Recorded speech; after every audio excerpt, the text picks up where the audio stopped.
Subscribe to Dave's Multiverse.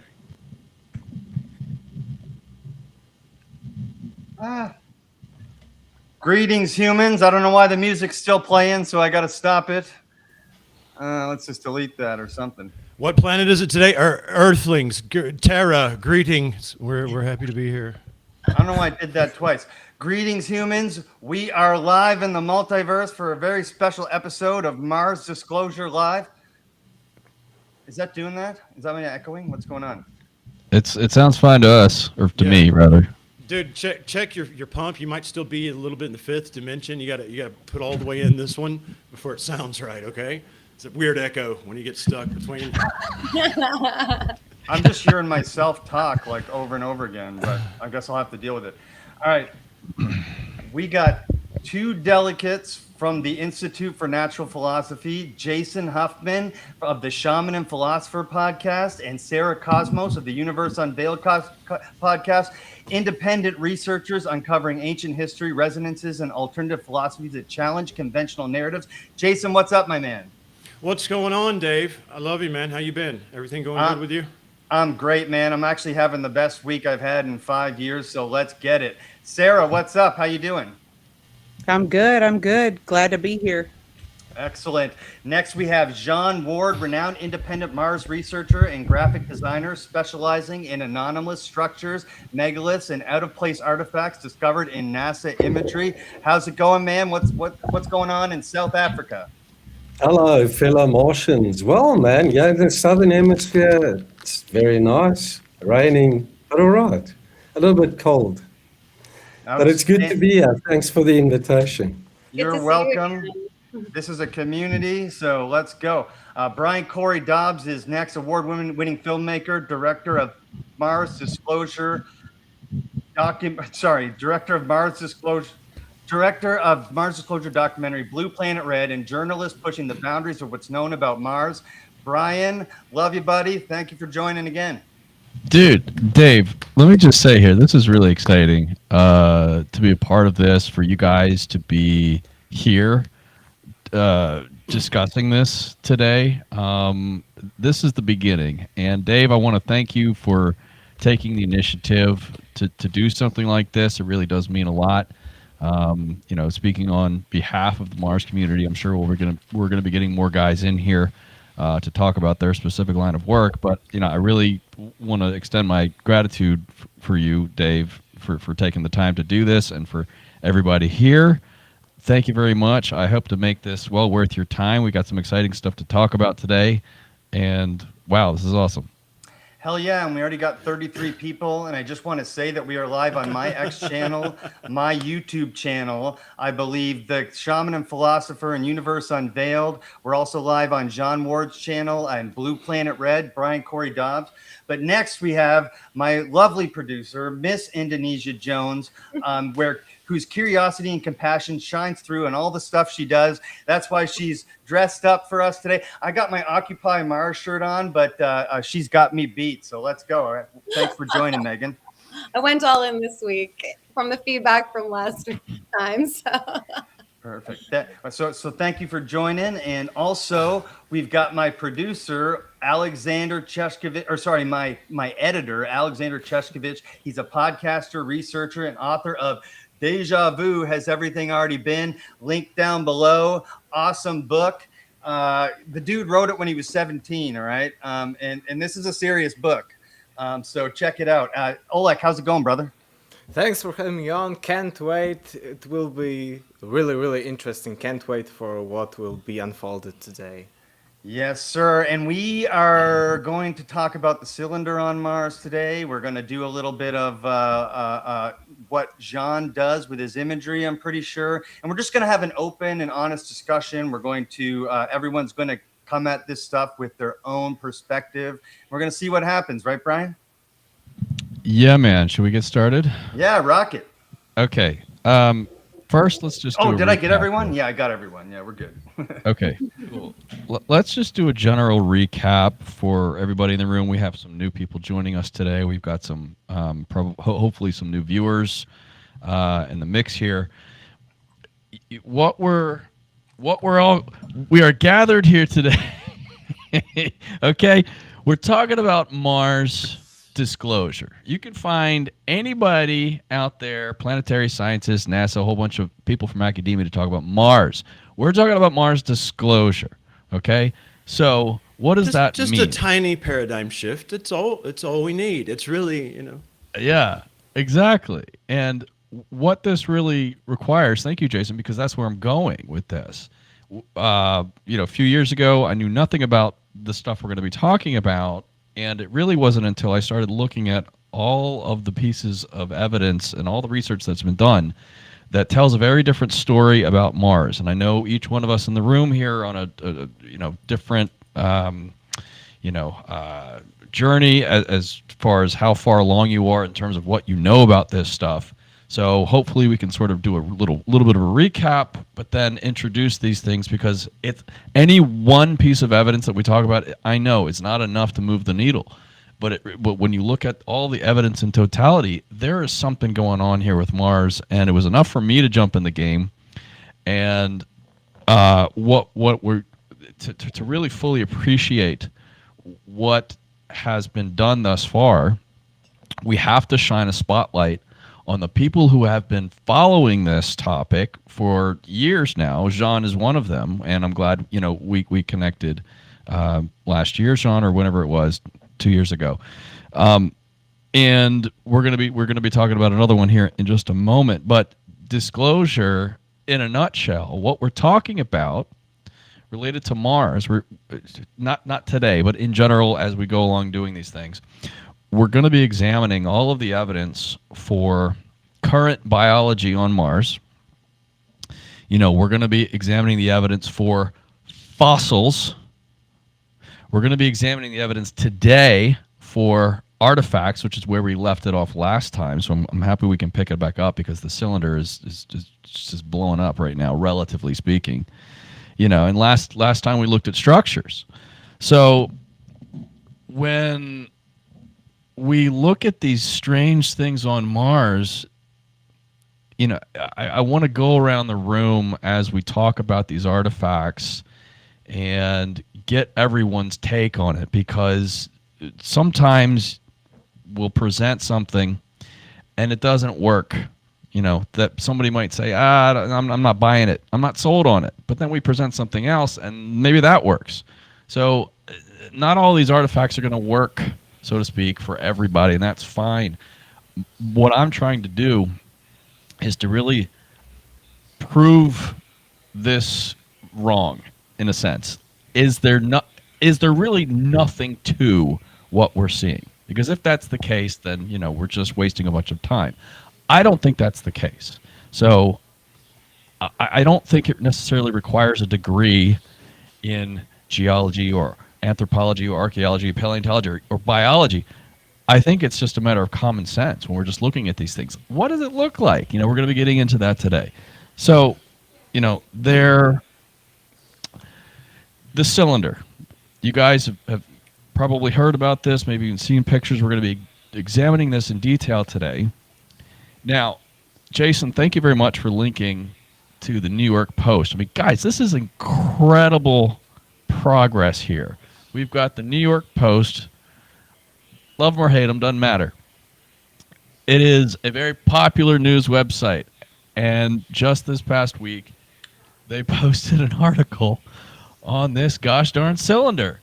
Amazing. That, for those of us in the Mars community, we've, been aware of this now for a while, but we're really trying to get the public aware of this kind of stuff. And this cylinder provided such a great entry point for those who haven't been following any of this stuff. Dave, what do you got? I just wanted to say, Ricardo. motherfucking Calvario is here. Where'd he go? He was here? I don't know. Amen. Busy Ricardo. off the Hello, trail. Busy off the Yeah. trail of documenting actual evidence from the wizened ones. Look how he slides in. Look at you, bro. What's up? I didn't mean to interrupt you, Brian, but I just thank you It's so much, cool. Ricardo, from the Institute for Thank you. Natural Philosophy, joining us from the road, actively working on stuff. So thank you, brother. Thank you for joining. Thank Where you. are you? I'm sorry I'm late. I'm in the Arboretum in Madison. Amazing. Very cool. I The want to talk to you natural about that park. another time. Wisconsin. Yeah. So I'm really glad Ricardo's here because Ricardo's one of these people who've been following Mars for a while now. He's hip to all this already. This is old news for him. So Ricardo, as we go along here, hopefully you can add some historical context. What I've been doing, Ricardo, is trying to frame this idea of Mars disclosure and how throughout the past 50 years there have been people working sort of behind the scenes on this all along. And it really hasn't been given a fair shake in the media and a fair shake with the UFO crowd or the ancient history crowd. And I get the feeling that that's about to change thanks to everybody here in the room today. So, Ricardo, since you've been covering this for longer, what's your take on it, on its evolution? Well, I think that you were saying that this is all news for me. Well, it's not quite, because it's the work of Genuard and others that was bringing new stuff into the table. They keep discovering things, and these are the things that now are important to take ahead because the rest is already done, right? And unfortunately, although it has been as widely distributed as possible, especially to the ones in power as the UN and the Congress by Richard Hoagland many years ago, it didn't cause any public awareness. So with this new material, with this new technology, with the possibility of discovering and enhancing these images and applying geometry to them and show us that they have to be intentional, I think that's the step that we have to move forward here. In fact, the work that I'm doing here is very similar because I'm working with Jim Shears trying to show that there are sacred geometry in these mounds, in these ancient structures that could be pre or by the indigenous peoples. So it's basically it's the same thing. The difference is in here we're working on Mars and here we're working on Earth. But the problem remains the same: is the acceptance of that capacity, which in Mars' case is even worse because it's a different planet. So, and I think we're going in the right direction with the work of Jan, for instance, and others.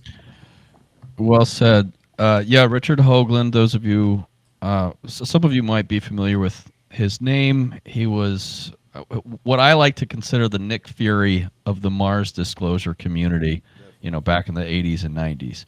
He was getting in touch with the scientists, putting together a team, an independent Mars investigative team, to look at these strange things that they were photographing on Mars. And why did he do this? He did this because he had a personal curiosity, and because NASA didn't. NASA wasn't doing any serious archaeological study.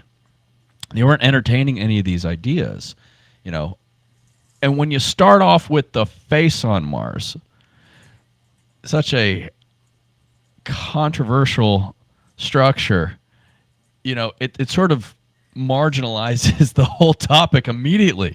Like, oh, great, we're going to pin the whole idea of artificiality on the face. Now, we can talk about the face another time, but since then, since the 70s, even if you go back to the original photographs and what Carl Sagan himself was saying, he's saying, hey, there appears to be what look like pyramids on Mars.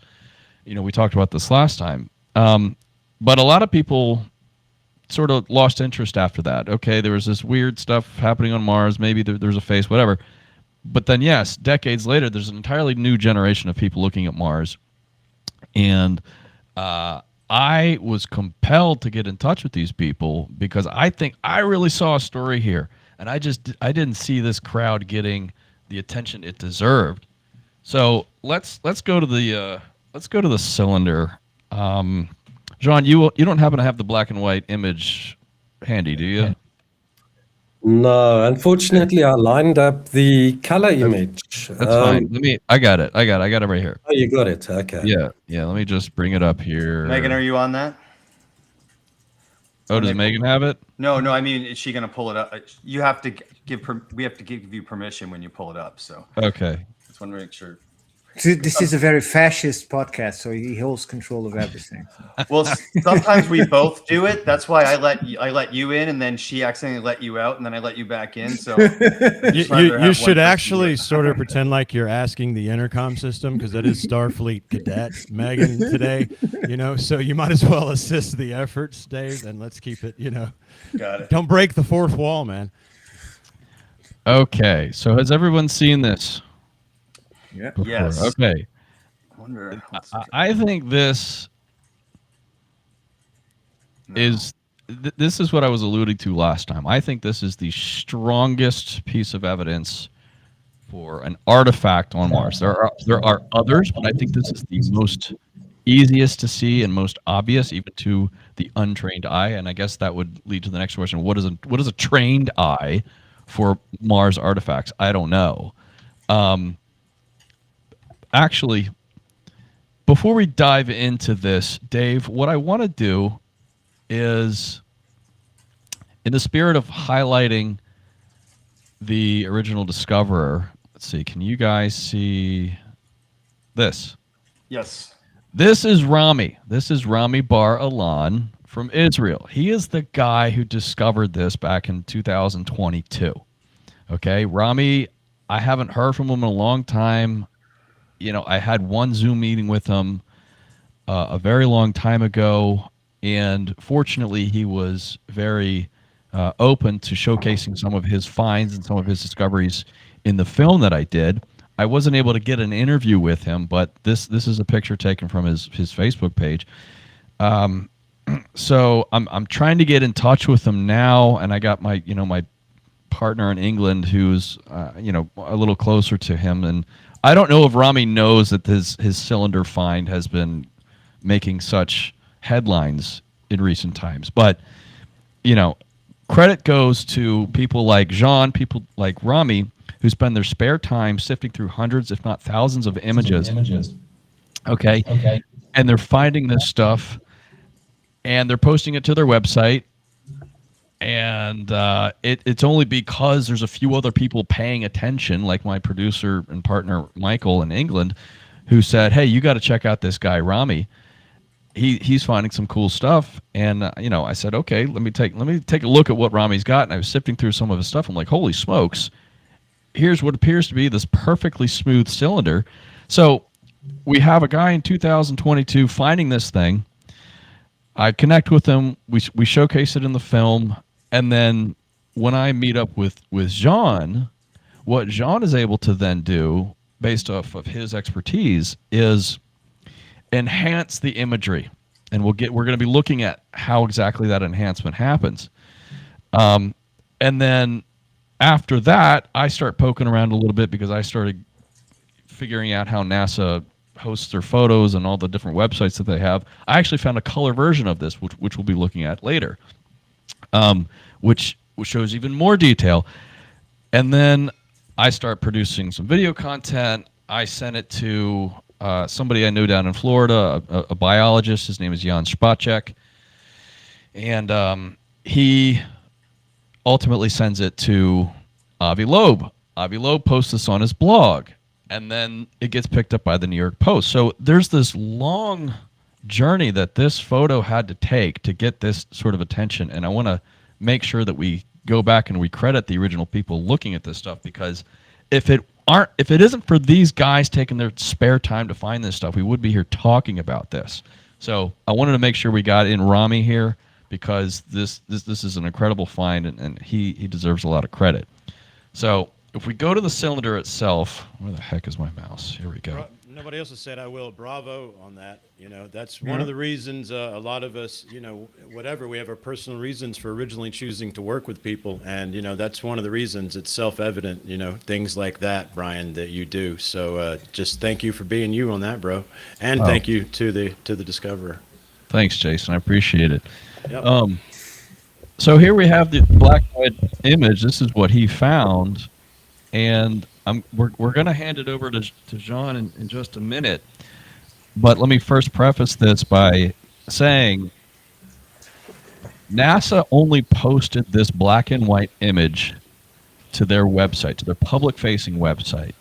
The way I got way I found the color image was through essentially a private website that is mainly used for NASA themselves and academia. It's not really supposed to be accessible for the public, even though it is. You just have to know where it is, and somebody has to tell you, and it's not intuitive, and it's not meant to be seen as a public-facing website. It's a really complicated tool, but they happen to have more photos there, even color photos, which begs the question, why don't they publish the color photos front and center on their public-facing website? Why isn't it on nasa.gov? Hey guys, we found this cool cylinder. It leads us to only speculate as to why. My take is that they really don't want to be in the business of disclosure, because that opens up a whole can of worms that they'd just rather not address. Now, if you zoom into this image, what you see is this god-awful filter, this grid-like pattern. Okay. And we can enhance this, which we're going to ask Jean to do in just a moment. But first, I think, correct me if I'm wrong here, but to my eye, this looks obviously different, even with this low resolution photograph, quote unquote, with this grid-like pattern on top of it. The anomaly still presents itself. In my opinion, this was enough to say there's something going on here, because what it looks like to me, and I want to know what it looks like to everybody else, but it looks like a perfectly smooth, cylindrical, solid cylinder amidst a very rugged landscape. And we can get into what we think this might be later and sort of see if we can address what the skepticism might be. We know the scale of what we're watching. We don't exactly, but we can talk a little bit more about that in detail. I'm just simply saying it looks so much different than the rest of the environment that it warrants taking a closer look.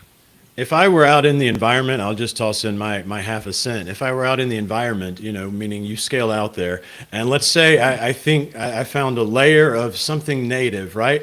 And so I'm happy, and my eyes are scanning, and I'm going, oh, look, it's native. I would scan and see that, and I would feel disappointed. I'd go, oh, shit, it's a drainage ditch. This is all upheaval from construction, it's not what I think it is. Yeah, I mean, that's just my immediate reaction to when you try to scan the whole landscape and then see that object within it. So thank you, Jason. Jean, can you tell us more about what this grid is that we're seeing on top of it? Yeah, it's actually called a Bayer filter. It was developed by Eastman Kodak many decades ago to encode color photographs to grayscale to reduce their file size. Because obviously when the Curiosity rover... Can you hear me? Yep, And we got quality. I just asked file size and quality. Is that it? Oh, yes. Yes. Well, not so much the quality, but the Bayer filter does make the image look a little bit blurry and not so high resolution. But when you run it through a script in DaVinci Resolve, which I've done as well, specifically on this item to convert it back to color, its resolution is fine.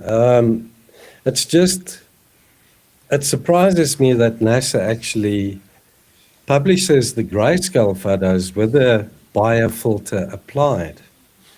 I don't know why they don't just de-Bayer or decode the images and then upload the color photographs to the public website.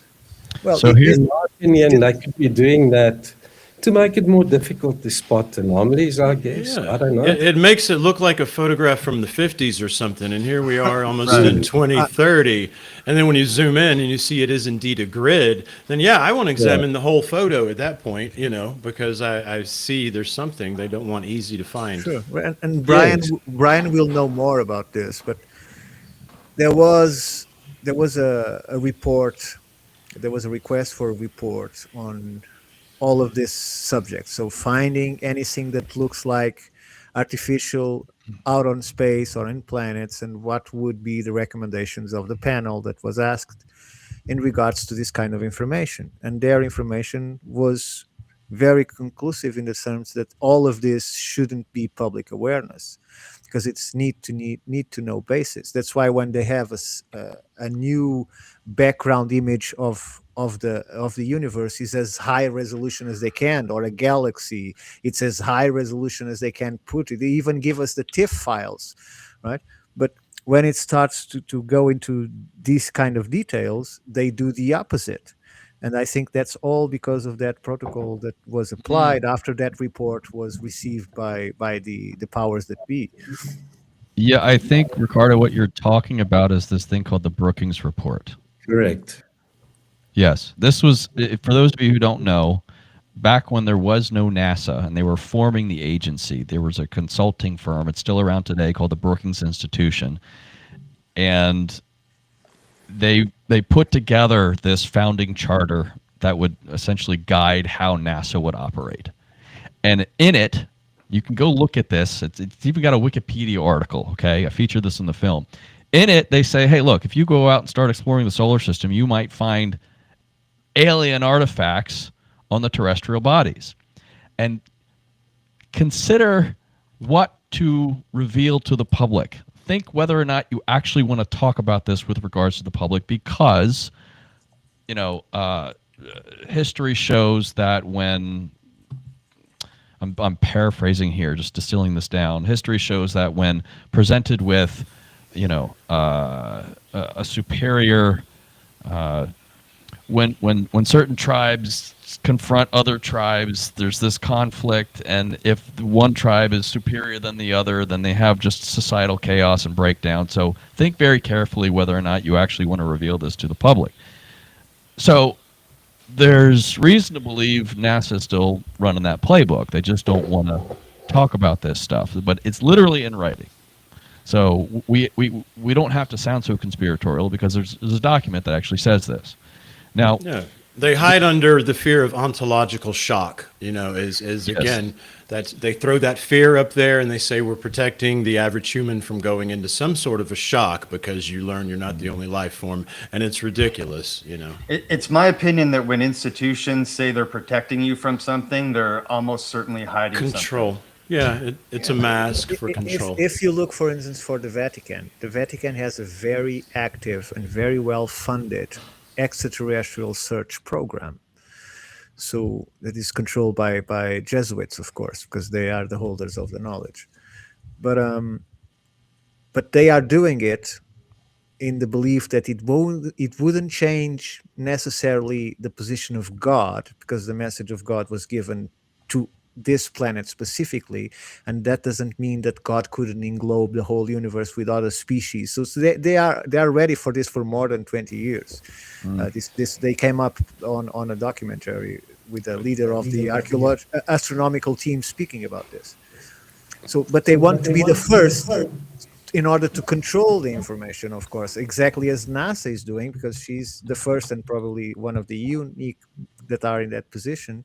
And so they want to control the narrative, and that it happens in so many disciplines. It's no surprise anymore. So.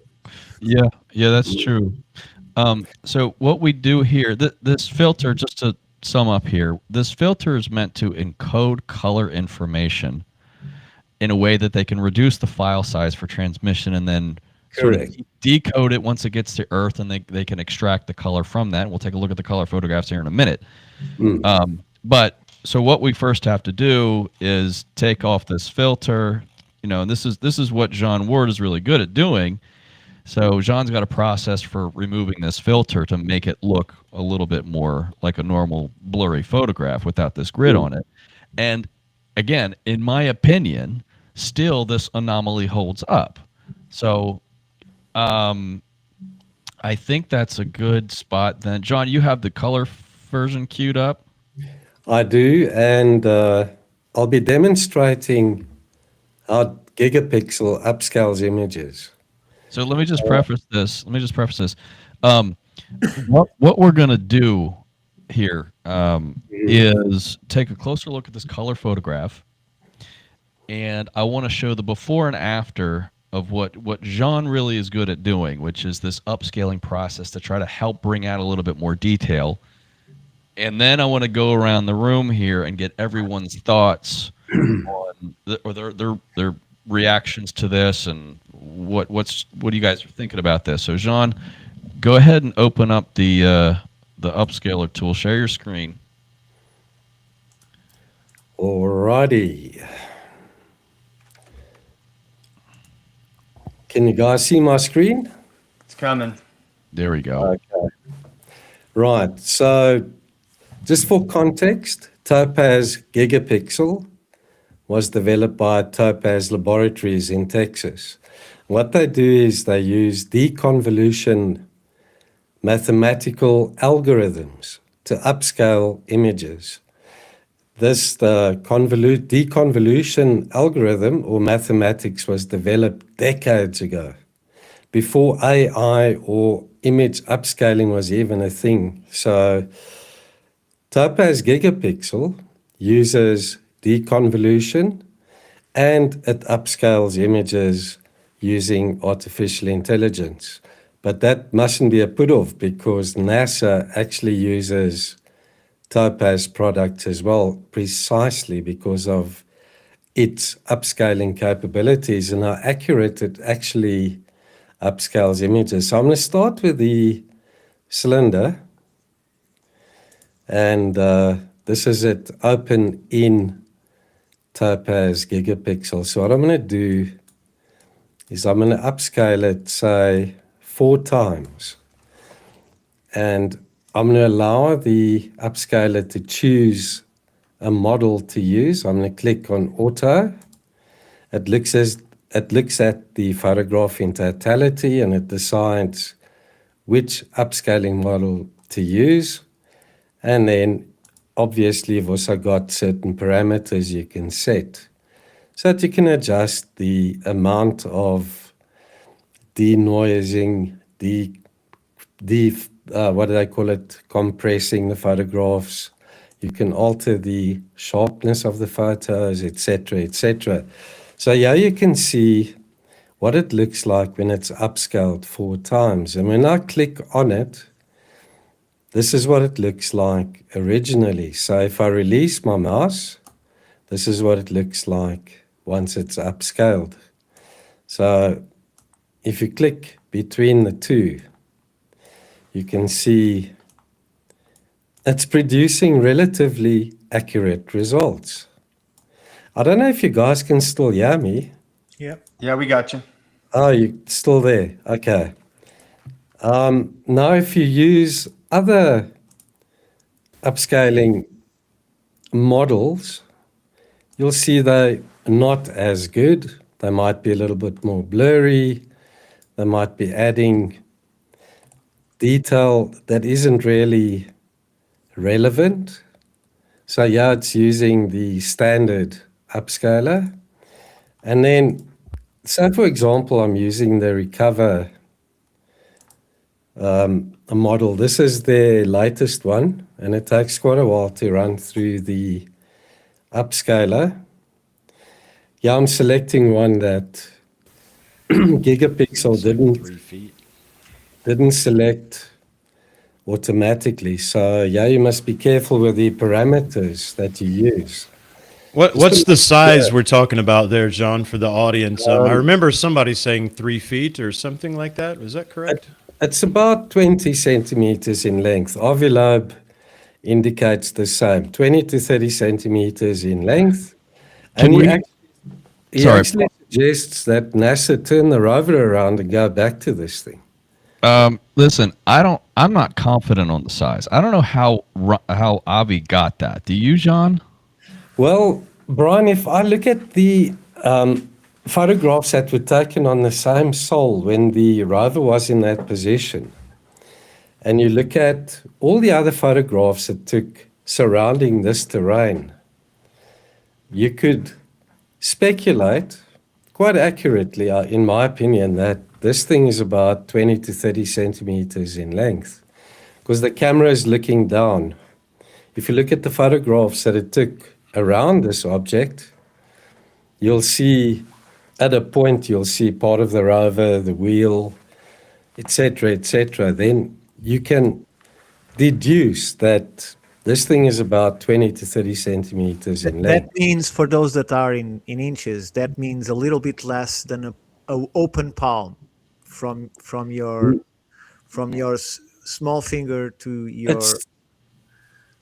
It's the length of a rule or a ruler. What do you call it in the States? A foot. A foot is 30 centimeters, but so Yeah. it's the size. It's the size of a normal toothbrush. About the length of your forearm. The length of your forearm. You see, Or a little longer. problem I have with this is that when you're viewing this through the Analyst Notebook, which is where I got this image, there is a ruler tool that lets you measure things in the photograph. Oh, did it work? Did you get it? Did you manage No, to measure it? and that's the thing. The ruler tool is Yes. disabled for this image. Exactly. So to me, It is. this looks like a hillside that is meters away from the rover, and in which case 20 or 30 centimeters just seems to be too small. That's just my take. That but- is, you could be right. It could be longer. It could be a meter in length. I want to go around the room and tell me. I want everyone to tell me what they think. Right after Jean gets done here. So go ahead. Okay, so yeah, it's used the newest upscaling model called Recover. And you can see if I click on the image, this is what conventional magnification would look like. When I release the mouse, that is what it looks like after it's upscaled. Yeah, very good result. So I'll toggle. So I believe that Gigapixel is one of the better image upscalers to use on NASA photographs because the deep learning is applied when NASA uses this tool to upscale its photographs. So in my opinion, the models are using the deep learning that the algorithm has learned over the period that it's been used. Okay, so So you that said filters down to the models that we use to upscale the NASA photographs. you said this was taken by the rover. Yeah, the Curiosity rover. Okay, so do we have any image that includes any part of the rover so you can use a scale, understand the distance, anything? No, I haven't lined that up for the presentation, but I can do that. You understand what I'm saying, right? So Yes. It's just going to take a while for me to do the search. because if this is far away, that could be 100 meters long, right? We don't have any idea. But if it is just looking, because it looks like a big downhill over there, but it could be a very small thing, because if people that do macro photography know that even they can go into a small line of water in the sand and it can look like a gigantic river. So there's without a scale, we can't understand what we're looking at. No, we This- can this- only. This would be the length you're talking about. So if you stretch your hand, this is 22 centimeters, right? So it looks too small for that, but When you're done, I'd like to see some of the top left of the photo, if that's available in the same resolution. Not now, but just before we go anywhere else in a bit. Guys, what I can show in a minute here, I'm pulling up some other images that were taken that day by the rover, which might offer some more perspective on this. Shall I stop sharing?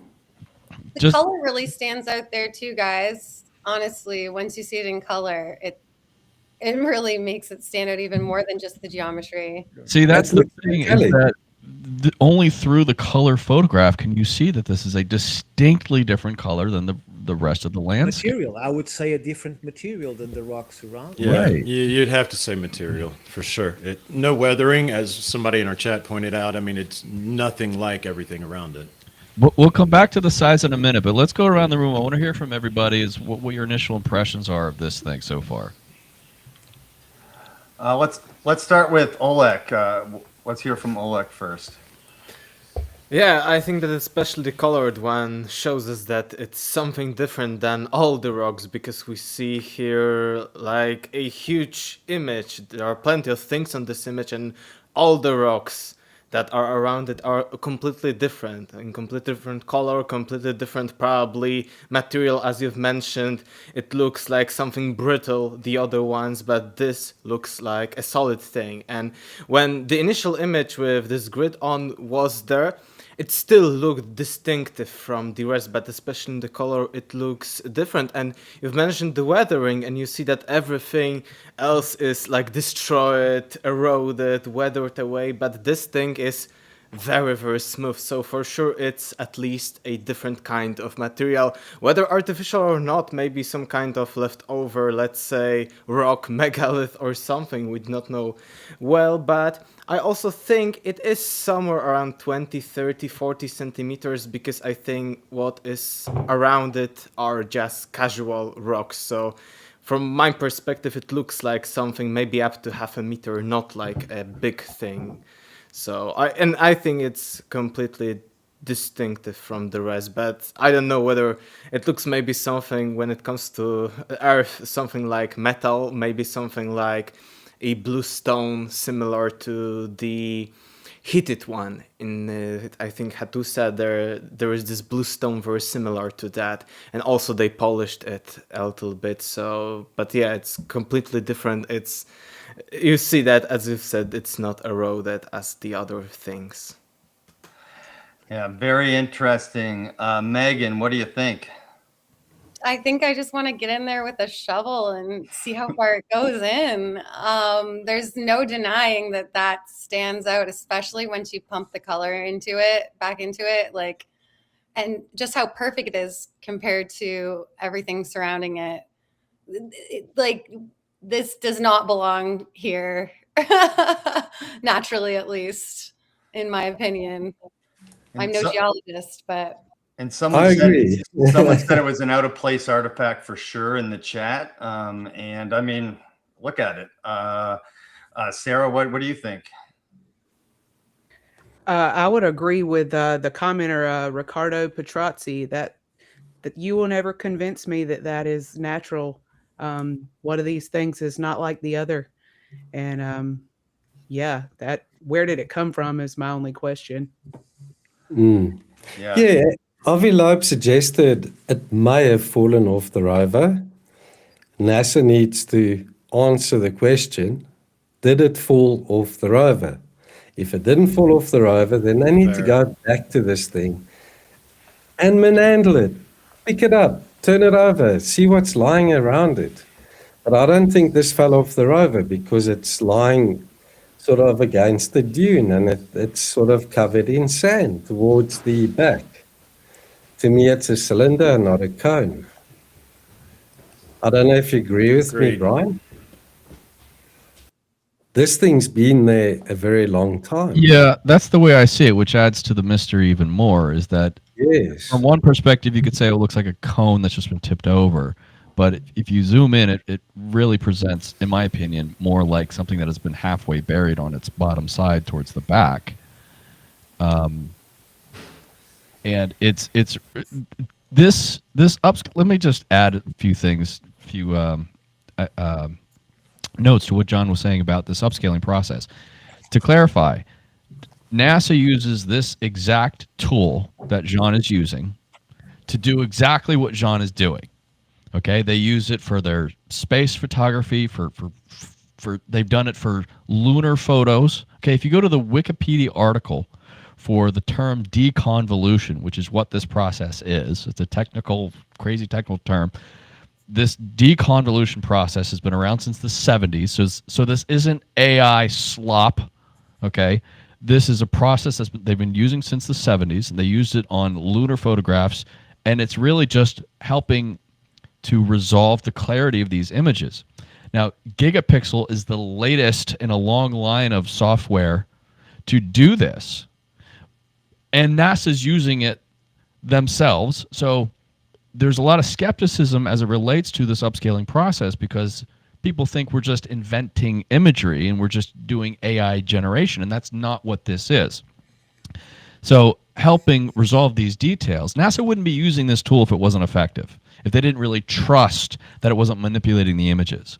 So if we're getting past that, we're looking at this image. This looks like a buried cylinder. Like, come on, Yeah. This is what gets me excited. Jason? Yeah, well, look, there's only one way I really know to look at it, having never been on Mars, at least this iteration, is I got to look at it like I'm on Earth, right? And when you zoom out there, John, and, I'm past it being a cylinder, right? And, oh, look at that. See, what I immediately want to start looking for was what happened in this landscape, right? Because my mind has jumped to where Brian just elucidated quite well, is that, come on, folks, look at this thing. It does not fit, right? As Sarah said, it's apples, oranges, right? It's just something different. It doesn't fit together. So I want to scan the horizon. I want to scan the land. I want to start looking at weird shit like that seems to indicate something far more than a little water, and a little wind, and that perhaps even I see several different age layers already exposed, and perhaps I even see some horizontal lines all go in the same direction where there might have been some destruction. You see, my mind wants to immediately now start making a story to explain that thing, because that thing it poses a question that you cannot look at this photo and not need an answer to, and that goes for all of these many anomalies I'm sure you guys have lined up for us. But I've seen personally, to echo what you said, dude, it's just so many that need a story behind it as soon as you take a look at it. Thank you, Jason. And I think let me break this down, because the way I see it, this is either a piece of debris from the rover itself, or from the landing mechanism that dropped the rover there, or from a previous mission. It is human debris, or it is an artifact from an ancient Martian civilization. Okay? Correct. So, in order for us to accept the possibility that this is an artifact from an ancient Martian civilization, we have to rule out the conventional explanations about what it could be. So, if this is the first you're seeing this, like, your go-to is, oh, it's just a rock. Well, no, we can get past that because it's not rugged like the rest of the landscape. And why would erosion not happen on this one particular thing when it happens everywhere else, right? So why does it not match? So if it's not geology, then maybe it's just something that the rover dropped off.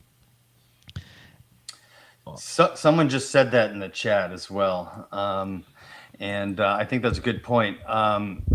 Ricardo, what do you think, man? Okay, so I've been gathering some notes here, and to the point of what Brian just said, is that if this is a piece that fell from one of our satellites from a landing for whatever, I don't see any dragging marks that show enough force for it to stuck itself into the ground as it is.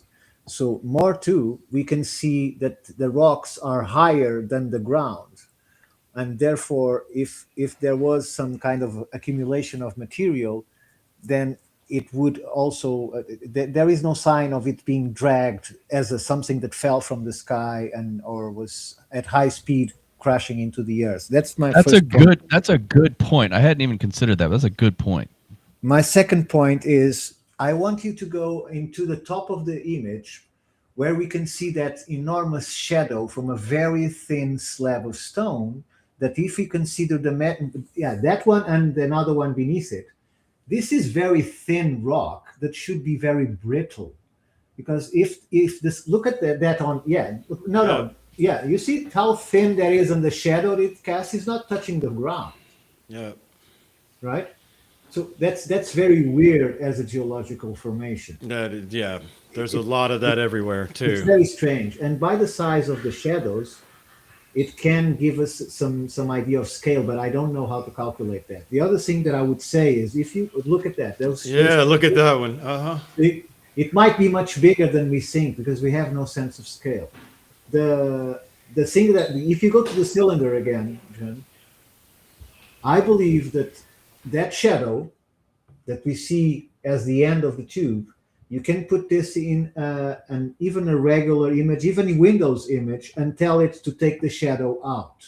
you can reduce the value of the shadow, and I think we can see if that is opaque, or if there is an entrance there, right? It won't be 100% clear, but you can eliminate the shadow from there by the shadow bar, and see if that is an opening or if that is actually a surface, which is unclear. And I'm glad that you zoomed in, because it gives again the idea that it's a small thing and not a big thing by zooming in.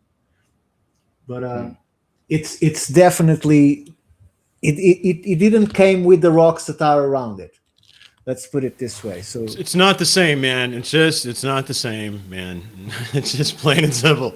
Yeah, I'd like to make my comment now. I'm echoing with somebody, but not right now. So when I posted this today, this guy, Dr. David Whitehouse, shout out. He wasn't being a dick or anything, but he said he reposted it and said it's a rock, it's geology. I'm looking around at all the geology around it, the actual geology, and that doesn't look like geology to me at all. So I said, possibly, but can you show me any examples of similar geology? I'd be interested in seeing it. Watch the show tonight to see if maybe you change your mind. Nothing, right? He can't produce anything, right? And then another guy, what did he say? Let's check it out. Oh yeah, he said if it's Occam's razor, the simplest answer is that it's geology. I think these two are both proving our point by saying that, right? Occam's razor would suggest that that's not geology, okay, number one. And then the guy saying it's a rock, it's geology, when you look at the whole picture, it's obviously not. And I'm with Megan. Like, I'd like to crawl up in there with my hands, or depending how big that thing is, and see how far it goes in, because it could go a lot further than we think. If you look at the top, it kind of at the top of the cylinder, it seems to be I don't know, concaving, like getting smaller, but I think that's just because it's covered up. And I think what we're looking at, erosion actually exposed this object versus created it. And it's funny how like Occam's razor could be applied in a couple different ways here, and he applied it one way and I'm applying it another, because the Occam's razor tells me that's not geology. So that's my take. Dave, if I can ask you before you wrap up, what if while you're looking at that photo, I just laughed and said, "Ha ha, kidding you? That's not Mars, man. That's an island here on Earth, where they said nobody had lived before." You're looking at a picture. What then would be Occam's razor, right? Would it? Well, Yeah. you have to remember how John Anthony West tried to show people how there was water erosion on the Sphinx enclosure. He actually covered the Sphinx with a paper and just showed the enclosure, and then asked geologists, "So what do you think this is?" And they say, "Oh, that's water erosion, clearly as day." And then he took the paper on top of the Sphinx and said, "Oh, so you can't quote me on this." So in this case, is the same thing. And I would even say that the way it's going, we need to think, okay, it's not natural, okay? Then we try to eliminate if did it fall from the sky, which it doesn't seem to be the case because of an angle that is at, so it had to be scraping the ground in order to then to stuck itself into where it is. Otherwise, people can also say, oh, it was there, but then Earth was pushed into it and became as it is. It can happen. But if it is not natural, my question is, what is it doing there? What is its purpose? What is behind this area? Is there any entrance that we can see? Is there any other place we can see other cylinders like this? Because if it is an underground structure, you won't have only one cylinder for sure, right? So it would have more that probably are hidden in shadows or whatever. But I would look around to see what more can we find and try to get one closer to the solution, which we can't never get to the solution, but we can get closer to it. I think there's definitely several processes you can see at play, as you mentioned, Ricardo. I think there's some sort of, let's just say energetic event that was sort of perhaps fast or faster than we see also this second sort of slower erosion is at least what I see when I try to look at these pictures and grasp them. But very strange geology there. The rocks are so thin. Look at to the right. Look how thin. If that is 20 centimeters, look how Yeah. thin that piece of rock is there. It's almost Exactly. like metal. And it's like, supporting weight above it. Yeah. And then back to the left, there's one that almost looks like a broken tablet, that's sort of square when all the rest of these things are real round and melted. I mean, it's a very anomalous natural feature to try to look at like something on Earth anyhow. because you can without- see pieces. Sorry, Jason. You can see No, pieces go. that are almost the same color of the cylinder, like this one that is like a puzzle piece in the middle of the See. screen, Yeah. right? So, Ricardo, I think this is a point I had considered before. You're saying that these thin pieces of this horizontal rock that is cantilevering out over the hillside and producing this shadow, Yeah. reasonably we could expect the thickness of this rock to be what? Well, if the cylinder is 20 centimeters, we're No, talking. forget about the cylinder. I'm just saying, like, what would a rock formation, what thickness would a rock formation have to be to support itself cantilevered like that? I would assume a closer between what we would call, I don't know, in inches is hard for me to say. A quarter inch? Yeah, half an inch. Half an Yes, inch. quarter to half an inch. Yeah. That was what I was going to say too. And if you take that into consideration, take the thickness of whatever that is. Let's just say it's a quarter inch times what?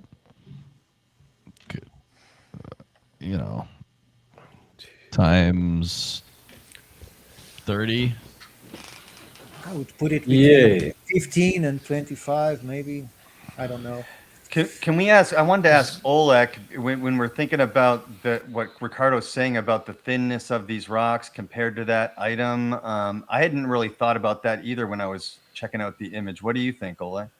Yes, I agree. I was having a little bit of fun in Photoshop. I can show you in a minute, and it looks like it's something like tube, like it has some thickness to it, and probably, or just to some extent, hollow interior. But I'm working Yeah. on it right now on a few images that you've sent me even before the conversation.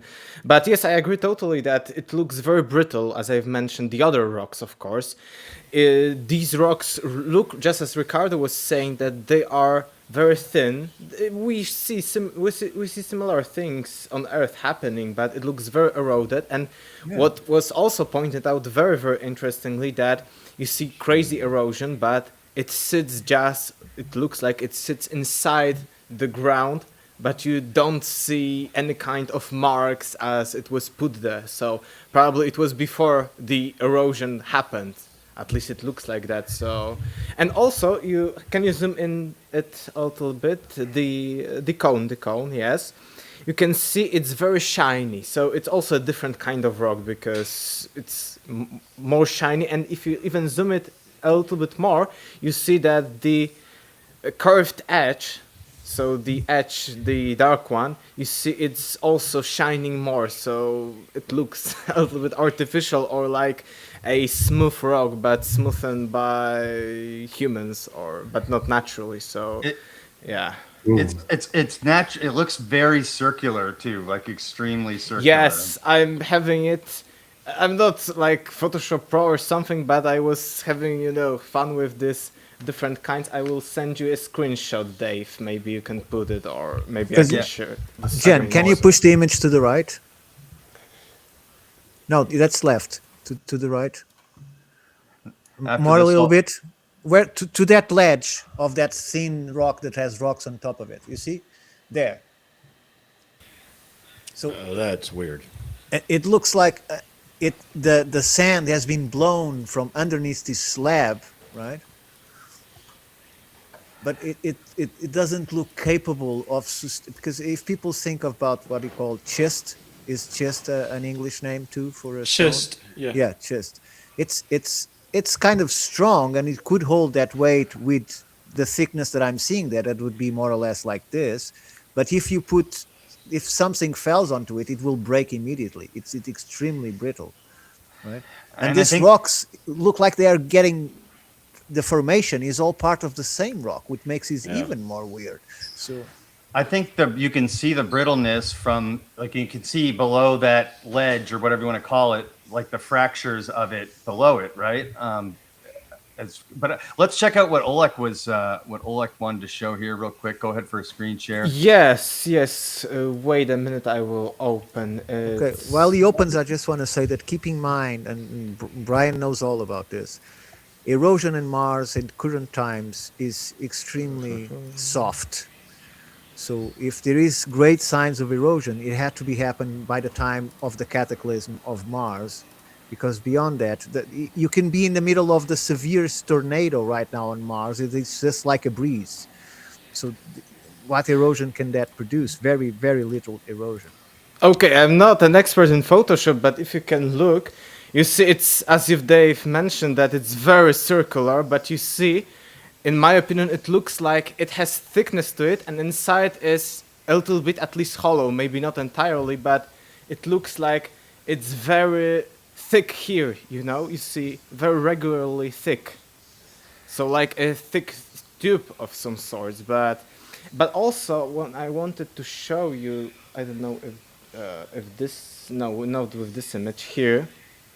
If you, oh wait, sorry, this is some thumbnails, but it was, I think, better on Jean's screen sharing, but I think that these rocks I'm pointing here up on this ledge of some sort, this thick layer of rock, you see, it looks for me as it was of a later date, you know, as these kind of rocks were put, you know, all the way, scattered all the way these rocks. You know what I mean? These rocks look like they were of later kind, like they were put on this, like these things were weathered earlier on, and then these rocks, you know, they, or at least we do not have such things here on Earth, or I do not know an example of that, but these rocks look like they were scattered in later times. Like this is the original one, this here. Now if you put in your thoughts the fact that Mars has that red color because it has a lot of iron. So imagine that this, instead of geology, is more like mineralogy. Would it change your perspective?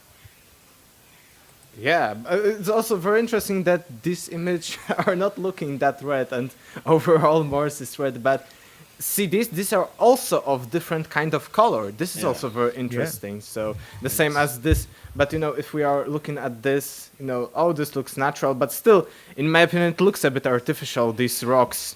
It looks As like they it should were be falling. scattered. Yeah, it looks as though it were blown or scattered. Yes, you know, there was some exactly. sort of high force or high energy Cataclysm. event. Yeah, there you go. Yeah, cataclysm, exactly. But it's very odd. Yeah, And then you melted look at almost. this, and it's completely different. As I've said, either a metallic object or maybe some kind of smooth rock object. Like as I've mentioned, there are some blue stones. I remember in the heated region they used such blue stones, but yeah, it's crazy. And I think on this one, you know, as I've said, I'm not an expert at this, but I think it looks like that it has some thickness here, and here it may be hollow. So this is my. Interesting. Thank you, Oleg. Yeah, Let's you stop could be this. right, Alex. You could be right. Eh? Oleg, It could that- be like a cylinder, not like a rod or a pillar, column. It could be hollow. You're right. A pipe, yeah. That's Uh, very weird. Max in the chat said that it looks like was toppled over, and what I sort of got from it was like Easter Island came to mind, how almost like a big landslide came and toppled over Megalith, and that's Yeah. I felt that as well. Hey guys, this is really cool. Oleg, thank you for that analysis. Thanks, In dude. the interest of time, here's what I'd like to do next.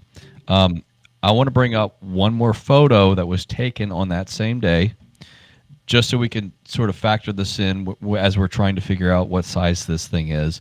And then I want to move on to just a couple of other upscales of different artifacts so we can examine this upscaling process a little bit better. And then we've got a few more artifacts to show you guys, and I definitely want to get everyone's takes on this. So just one more quick share. This, so Jean, correct me if I'm wrong, but NASA will go, they'll drive the rover somewhere, they'll park it, and then they'll just take a series of photographs one day, and then another day they'll move it and take some more photographs. But on one day, the rover's pretty much in the same place, right? Correct.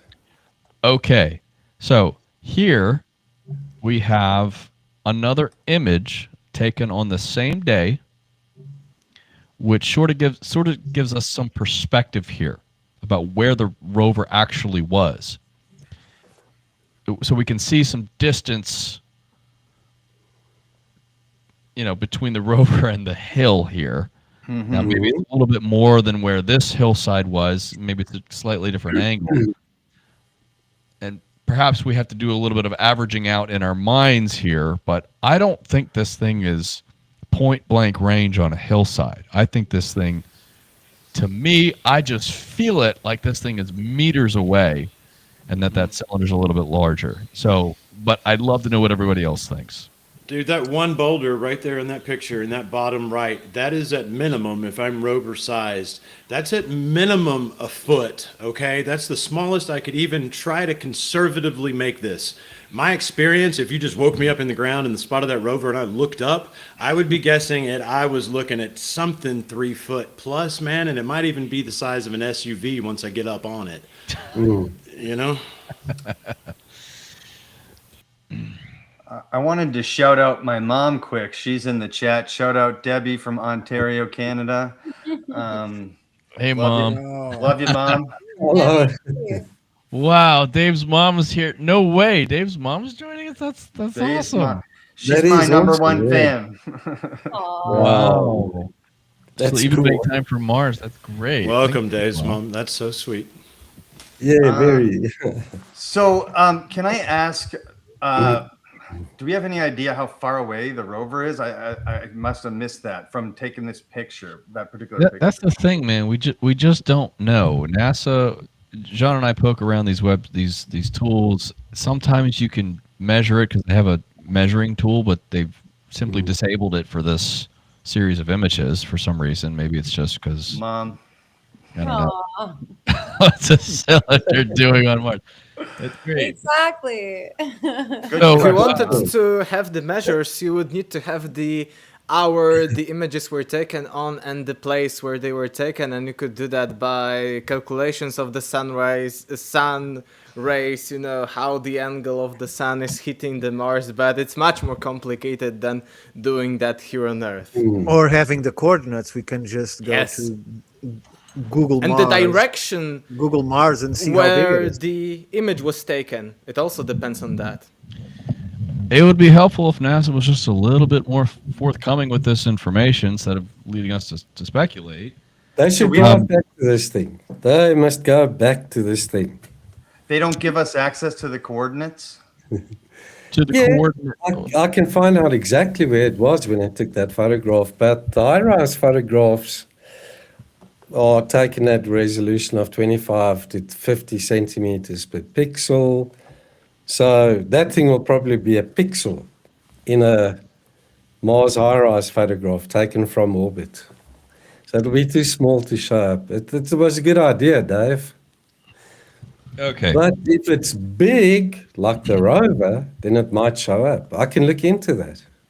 We don't need to exactly see it on the image. We just need the coordinates and know the scale of the place. That's true. Because if we can measure the biggest thing there that appears, we can measure everything else. If there was a stereo pair, you could easily calculate the size. But there wasn't a stereo photograph taken of this object. It's like the mast cam took one photograph and that was it. Am I right, Brian? I think so. Oh, yeah, there's no stereo for this, but No. But there are coordinates, right?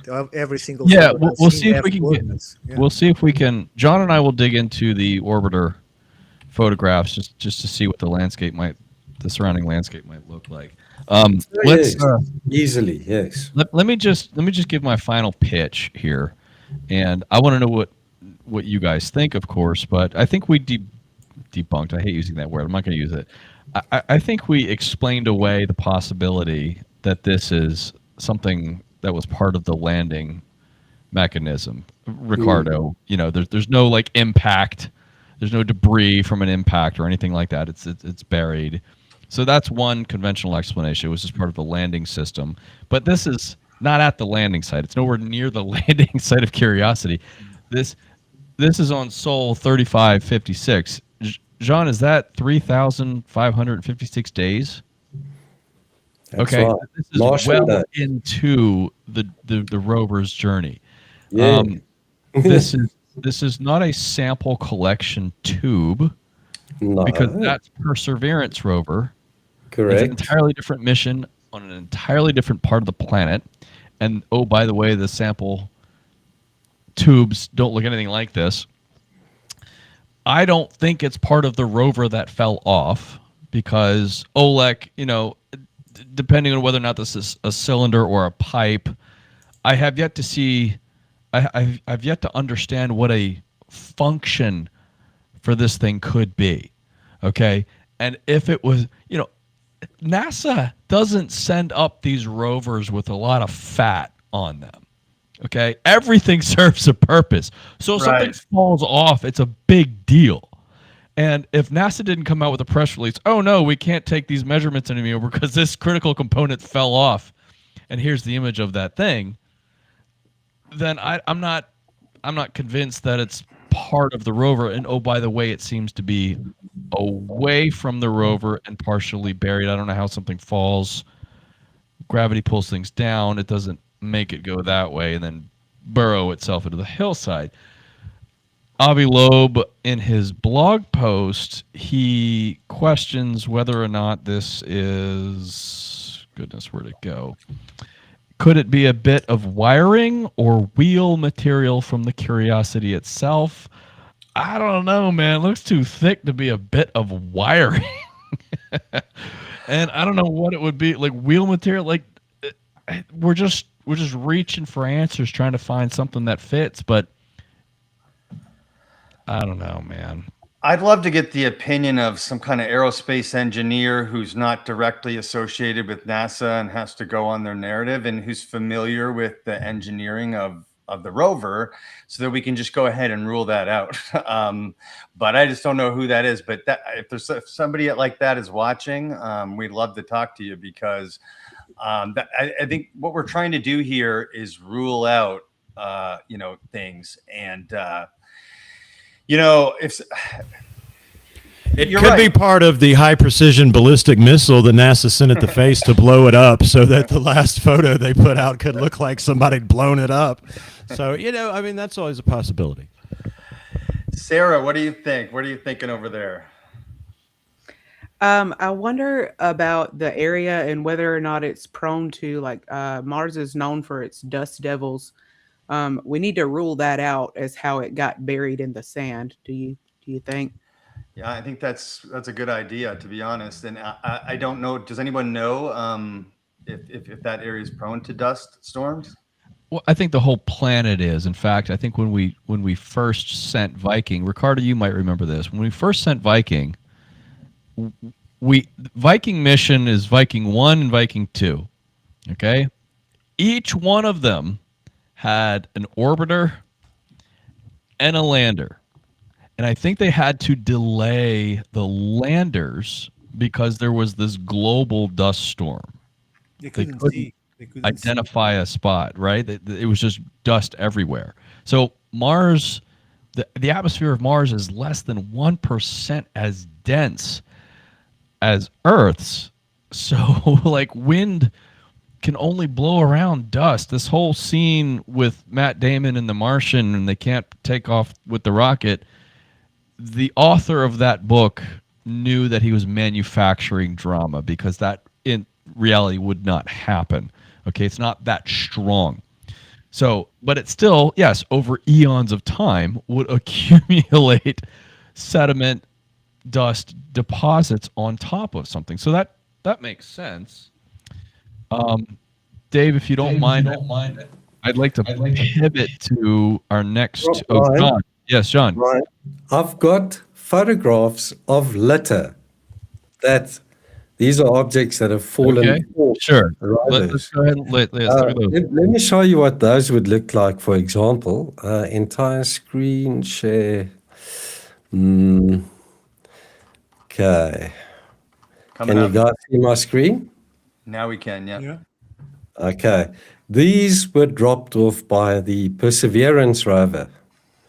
I think you're all familiar with that piece of foil.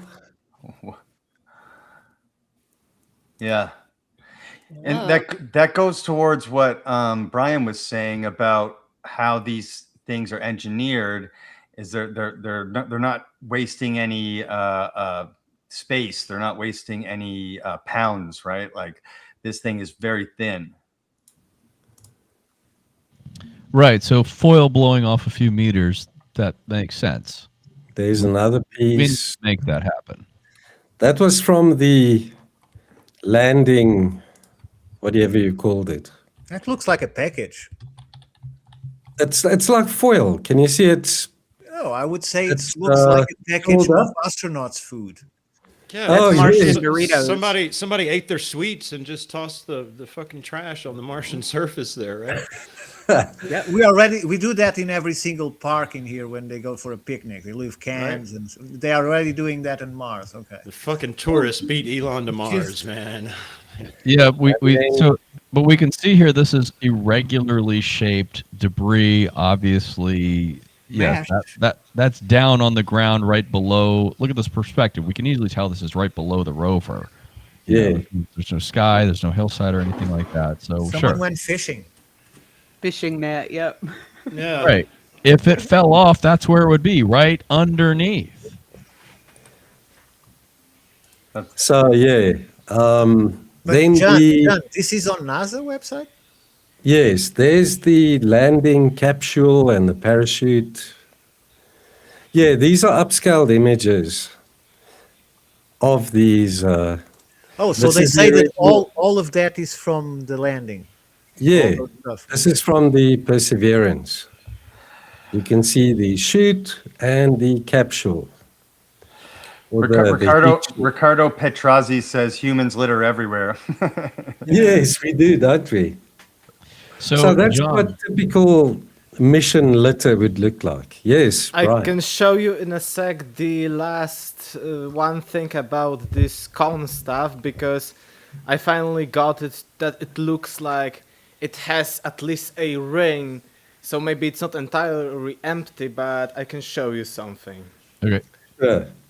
The weathering on those hills in those last NASA photos were insane. The way the ripples were carrying on the dunes in both directions, it's just odd. Okay, Very. you can Mars is the see mysterious it now. part. Look at that. Yes. Oh, don't worry about the colors or something, but I think that this looks like something around this the circle, and that the interior is a different one. And when you do that, you see that it's distinguishable from the. Here you can see the, Yeah. and here you can see how it's circular. So, So it you looks think like there's a chance this is a tube. yeah, that it's empty, because you see almost equal size thickness. It's not everywhere because it's low quality, unfortunately, but Right. I think that it looks like, being artificial to some extent. We have to consider the possibility. Thank you, Oleg. Jean, Thank you. what I'd like to pivot to now is I want to show an example of something that Jean and I upscaled that convinced us that the anomaly in question was more of a natural feature. Jean, can you bring up the gear artifact? Sure. The gear. Right. Can you guys see my screen? Oh, Hang on, it's coming. Okay, so Jean, show us where this is. Okay, the anomaly is there. See this thing right in the center that looks like a gear? Can you zoom on that bad boy? Yep. This was something I featured in the film, and then I met Jean after I made the film. I wish I would have met him before, but so it just looks funky relative to the rest of the landscape there, and so I had him upscale this. Okay, this is using, let's see, Topaz Labs is selecting low-res V2 to upscale this, and the default settings produce that strange shape. Okay, so what does it look like? Yeah, so show us the original. Okay, so that's the original just zoomed in. It kind of looks like a gear, but then we upscale it, and after we upscaled it, both Jean and I felt like this wasn't enough. Yeah. This wasn't compelling enough to really pursue the artificiality concept. So Okay, I wanted to provide this as an example of something how we want to be transparent with the process and how we don't just assume everything is artificial upon enhancing the images. Sometimes we'll enhance something and say, you know what, it doesn't look like as much as we thought it did. I'm going to try and upscale it using the latest upscaling model. Let's see. Even in the ones that don't work, gentlemen, I still see about 3 or 4 rocks that if I were on Earth, I'd want to take a closer look at, because geologically, there's just something weird that happened to this environment, y'all. That literally does look like a gear, some kind of badass shield or something when it from way back out. But then when you zoom in, it's like, okay, probably not. No. Right. Pareidolia shows me a skull, but with a high sagittal crest. But, Oh, look, Rue says that's the clutch housing from the back end of an That was made by the hunter-gatherers on Mars after the cataclysm that came back through, Ricardo. They etched it into we that now look. know who ate the snack and threw it Right? to the wind. It's a native lunar calendar. They marked the sun. I appreciate Brian showing that example because we want to be transparent here in the smart disclosure movement that we're not just finding shit out of nothing. You guys are literally like trying to rule stuff out. And that's how we come to this cylinder and go, what the fuck is that? Yes. So Gigapixel is a very useful tool at confirming the potential artificiality of something and also to rule it out. So it's a two-edged sword. Okay. So Jean, you want me to do the next one? yes, bring up the wheels, the wide shot. Sorry, I spoiled it. Okay, guys. Now, before I'm just gonna ask real quick. We'll take 10 seconds. Does anybody see anything weird in this photograph? See, I want to demonstrate exactly the value with the independent researcher, the Mars independent researcher community. They're taking a look at images like this.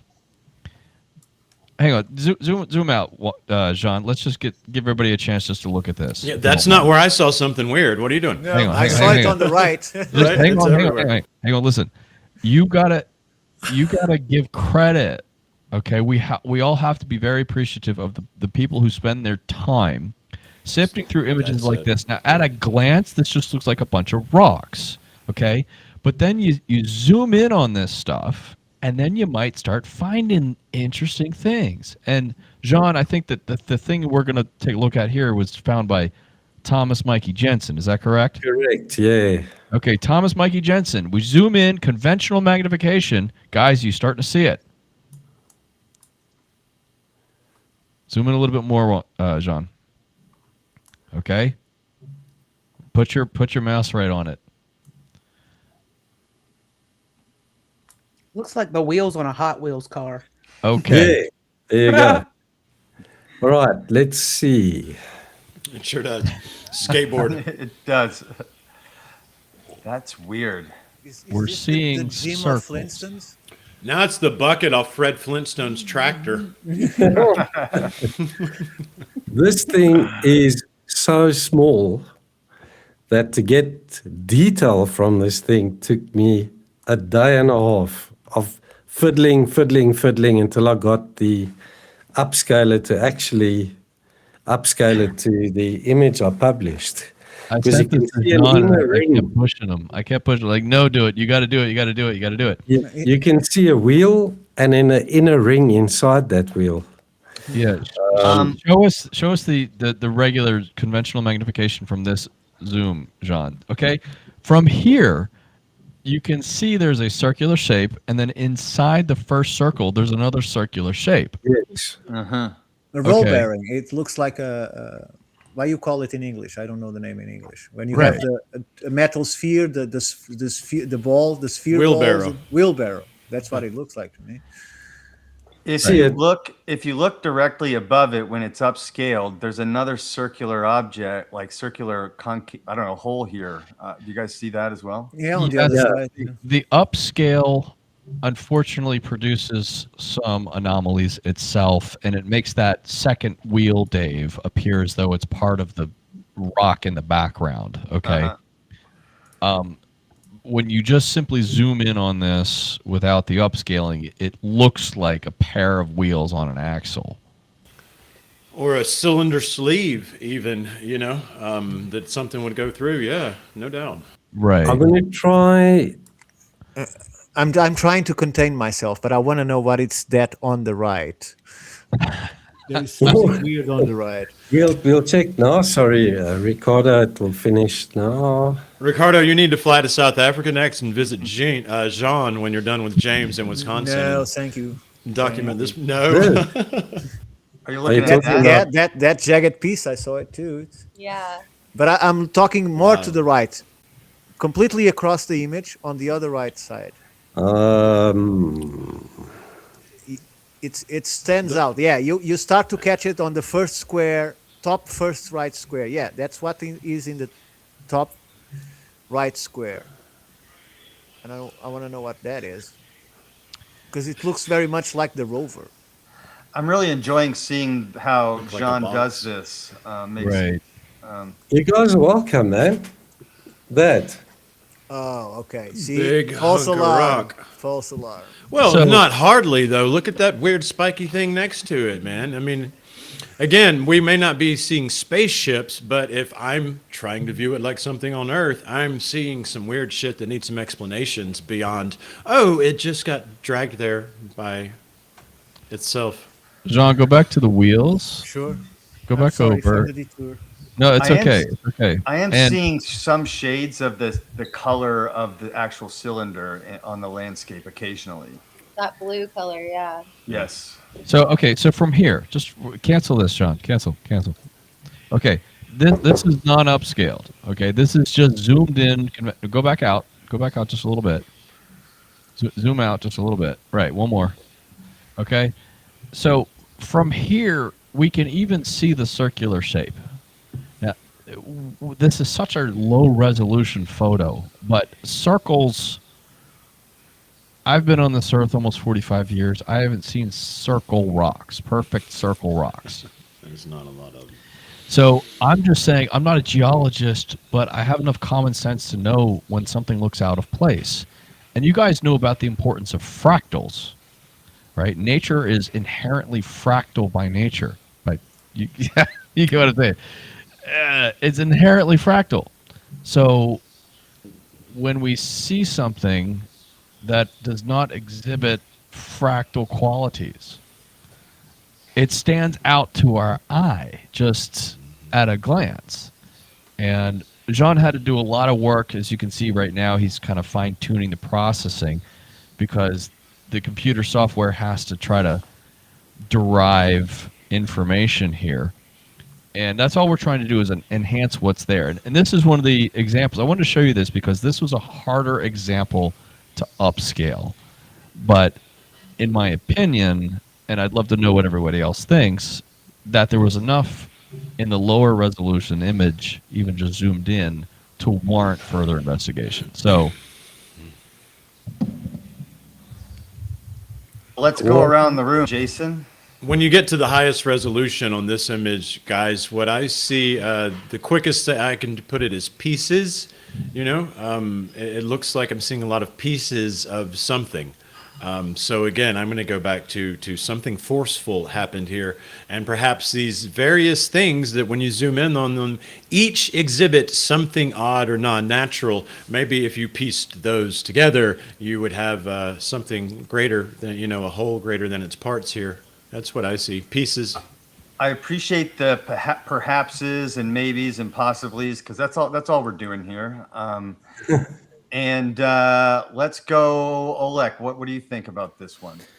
Yeah, it's very, very circular. I was initially thinking that these are like two parallel, something like wheels, but when I upscaled it myself, it looks like one of the circles that is looking like wheel is like off to the side, so they are not perfectly aligned together to this two of these circular structures, so they are not aligned. But yes, it looks circular, but I haven't seen myself to any kind of rock that looks similar to that. But actually, if we are looking at these pieces, maybe this one, like the whole image, looks similar to Earth. But the previous one, when it came to these rocks scattered, it looked like nothing on Earth, or at least I haven't seen anything like that. So maybe on Mars things are also different. We also maybe are thinking too much from our Earth perspective, maybe. That's a good But yeah, point. circles in nature in such cases. So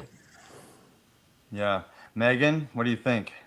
I'm thinking that I want to take these shots and go talk to Professor Danny Hillman and see what he has to say, because I'm not a geologist, but that doesn't look natural to me. I wonder with the timing in Indonesia, if we could line it up to get him on one time. But either way, maybe we could bring these images to our next talk with him. I think that's a great idea. We should try to get Danny Hillman, the geologist, to talk about some of this stuff. I wanted to highlight Oleg's point, though, Alexander's point, that we have to make sure that we're considering that we're looking at this from an Earth geology perspective and not a Mars geology perspective. Ricardo? Well, this is one that it's harder to comment than the previous one, but the point that I would make is, if I was at any level capable of making decisions after getting reports from the team that is getting these images, right, I would say we should have a closer look at that, because at the minimum, right, we should try and find out what that is, because we might find that again and again, and then we know what it is because you already look into it, right? In this case, it might be natural. It might be the rock just fractured, and as it breaks, it will cause that surface, although it seems to have a ring inside the ring, which makes it weird, right? Right, but in the That very cinder block very, behind it there, that's a little in the very minimum, it would require, we have to look at this again. It's not like they don't have a goddamn robot on the place. They can go and get a closer look, and they keep saying, look, we find this, it looks like I'm getting out of topic, but it's just to give an example. This to me is just like West Kennet Long Barrel. Okay, they put an academic team there exploring the archaeoacoustics, and they managed to open a portal. It's recorded in the academic paper, and all they do is, next place, where's the next funding? Let's go to the next place. It doesn't matter how fantastic it is. They just don't care. They just want to keep collecting data and moving to different places. So, well, it's certainly not incentivized either way. No. So, guys, I just wanted to show you these examples. I wanted to sort of demonstrate the process of the upscaling that Jean does and how it may work or may not work. These are not necessarily the best examples of artifacts that we have. And if you don't mind, what we can do now is pivot to just a brief slideshow of other artifacts. And what I'd like to do is to just share my screen, and Dave, Jean, Ricardo, and Jason, I think you guys have seen some of these, so I'd like to give an opportunity for Sarah, Megan, and Oleg to just view these things and give us their initial impressions as we go through them. Is that cool with everybody? No, I'm just go away. That's fine. You don't want to hear. Yeah, I did not want to talk to the beautiful ladies. That was not in my plan here today at all. Thanks, man. I did want to hear from Sarah about the wheels first. Sure. What did you think? Of course. Yeah, I mean, instant reaction is that's a set of wheels off of a Hot Wheels car, or like a weight like you would work out with. A dumbbell, But, right? I mean, Yeah. Yeah, but the circle behind, even if it's not part of what we're looking at, that's the only circle when you zoom out. That's the only circle in that frame. So there again, we have another case of one of these things that's not like the other. I think it's worth a second look at least. If nothing more, if it's some of our debris or something that we dropped there during a previous mission, I would think that it would be beneficial to note the way things age on a different planet and things like that. It would still have value as far as data goes. Yeah, I totally agree, Sarah. And the front wheel, you can see you can see it's circular. The shadow is circular, and it's almost perfect. It gets a little distorted to the left of the image, but that's likely due to the rocks and geology around it. I'm also noting like almost similar color to the tube, but not quite. It's weird, I'll give it that. But I really like what we're doing here is like we showed one that like we ruled out, then we got to one that's like, I don't know, maybe. And now Brian's about to show some ones that are like, huh. So let's do that. Cool, man. Thanks. All right, let me share my screen. Okay, sharing screen 3. Let's see. Oh, wow. Okay. I am so fascinated. I am so in awe, let me just put it that way, of the work. Again, I'm going to keep hammering this point home because, look, I don't spend my free time sifting through hundreds of images that look like this, just to I may or may not find something. All right. Which is why we got to give credit to these guys. Okay, look. All right. So what we're going to be looking at right now, I think, the person who found this was a gentleman by the name of Rolf Varga. I have no idea who he is. I never met him. The only reason why I know that name, I think, is because of my producer on the film, Michael Craig, who was studying this for a while. I just want to put out the name there. Rolf, if you ever find this, please contact me. But before I say anything more, okay, Sarah, Megan, Oleg, are there any objects in this picture that stand out to your eye? I swear I'm looking at a snow crab leg. I know how it sounds, y'all. Is that a snow crab leg? Do y'all see that? Yeah, we It's like see it.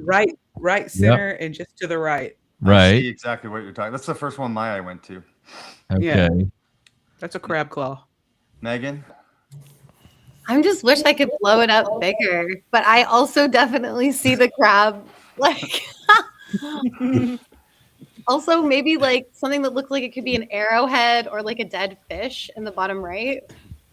Oh yeah, that's a weird one too. Figured out how we're gonna turn Sarah into an archaeologist. We're gonna starve you for a day or so, and then you're gonna come out in the field with me. I am pretty hungry. So, guys, Let's get Oleg. Yeah, from zooming in now, I see when you've mentioned this crab, but just looking at it like it is, I don't see much on this image, unfortunately. But right now, I see, of course, this crab hand. yeah.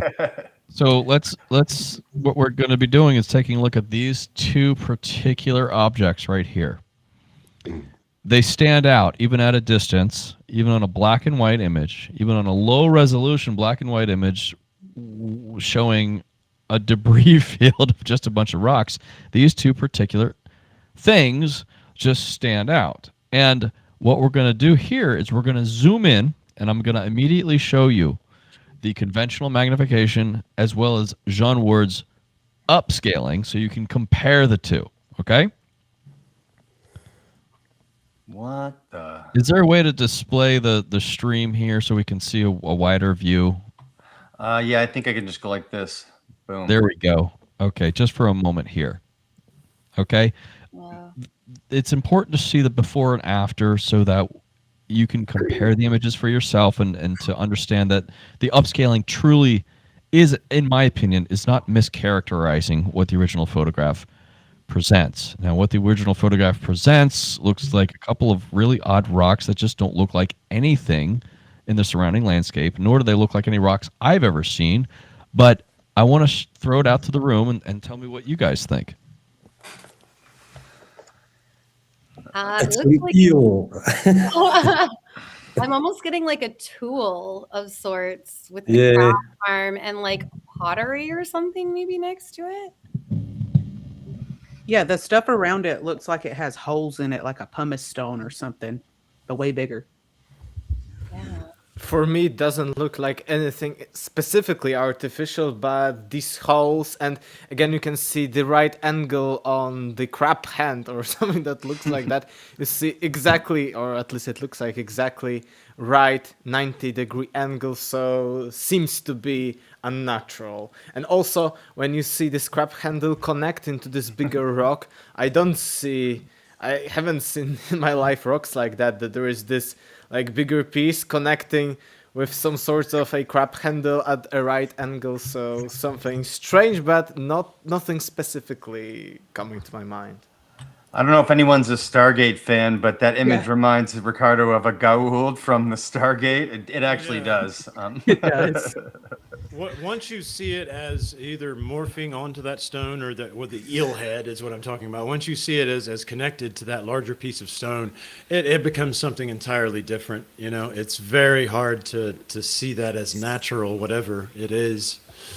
Well, I would say that this looks very much like marine erosion.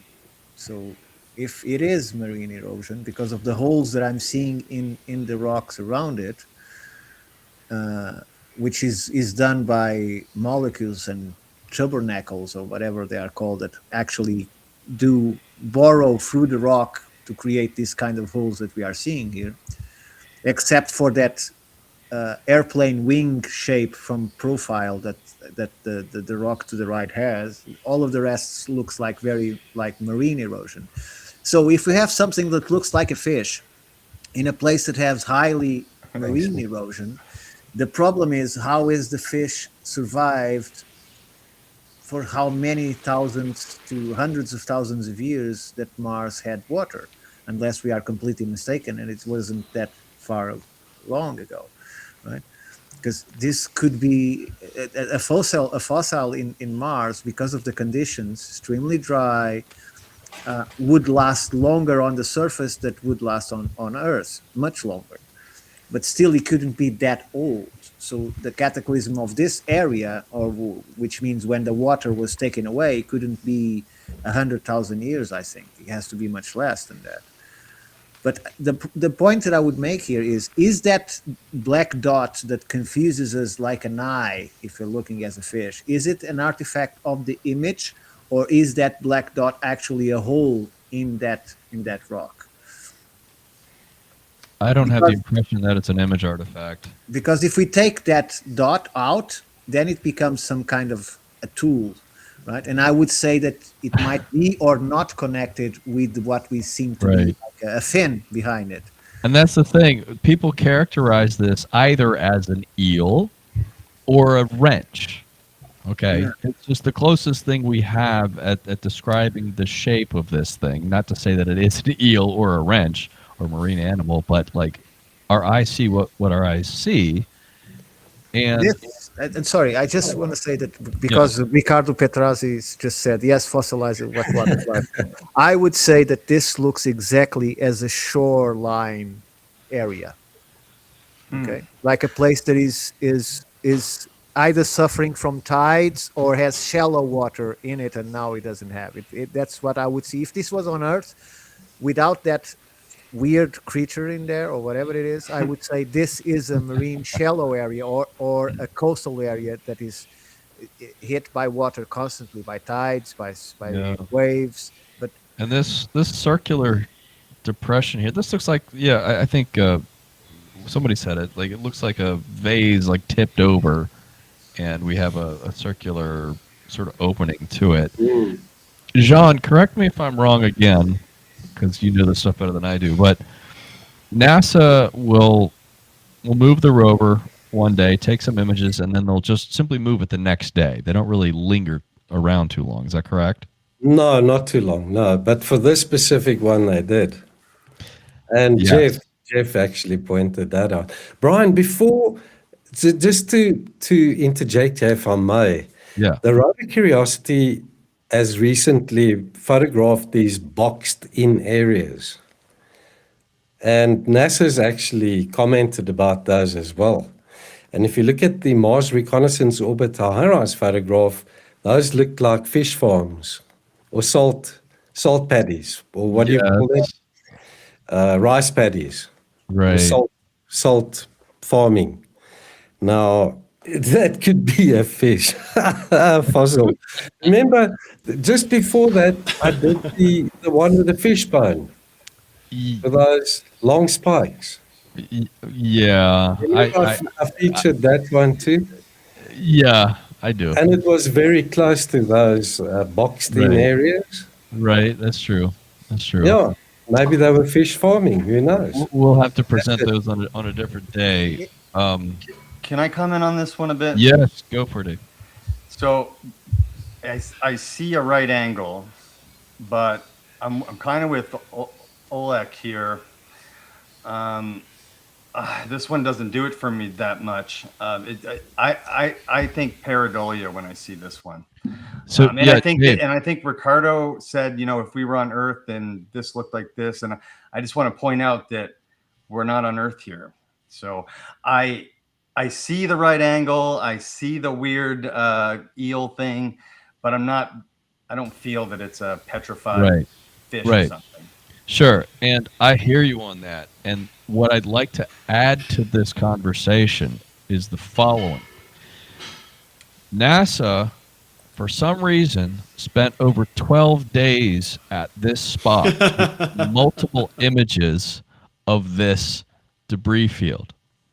That is an anomaly. NASA doesn't usually spend almost 2 weeks taking multiple images at different wavelengths, trying to figure out what the heck is. They do this to try to figure out what the material is made out of. Now, why would they have done this? That in and of itself is strange, and It we is know weird. this. We know this because of my buddy. If we could get a wide shot here, so we get my buddy Jeff here. Because of my friend Jeff Cruikshank down in Australia. Mars Disclosure is global, folks. We've got people all over the planet looking at this stuff. Now, Jeff did the hard work at looking at the analyst notebook and happening to notice that multiple photographs were taken over almost a 2-week period. He got in touch with the mission's lead scientists of the Curiosity rover and asked them, why did it do this? And they didn't really give him a straight answer, but they were able to lead him, and they were able to provide some information, some context about what he was seeing. But he uncovered this, the fact that the rover parked for almost 2 weeks and took multiple photographs. That is not something the rover normally does. that's completely abnormal. That's because the rover only stops to take the pictures and continues to move. It's in continuous Exactly. movement. Continuous Yeah. movement. Dave, I'd leave you by the campfire and go dig on that one, man. I'm going to disagree with you. I'm That's not- got something.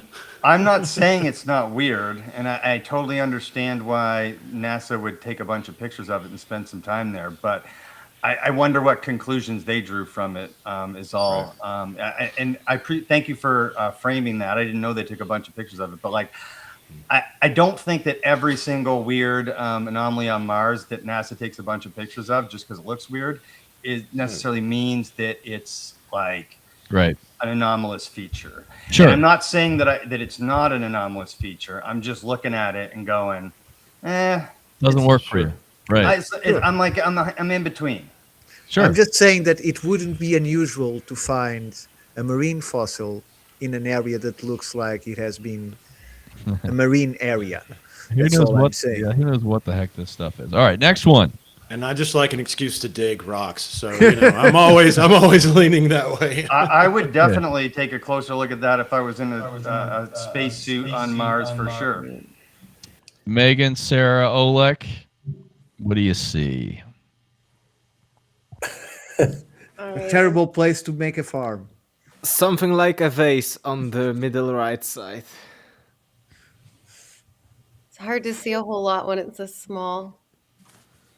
Like ancient vase. If you do this long enough, your eyes immediately zoom in on the artifact. Yeah, it looks like like the middle Your of eyes a get, your eyes get trained when you do this for 9 years.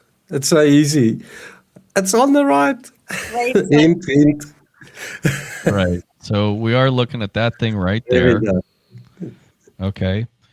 And we're going to be looking at the conventional magnification versus the upscale, thanks to Jean Ward. Pleasure, pleasure, pleasure. I just want to, like, there's nothing else like it in the landscape.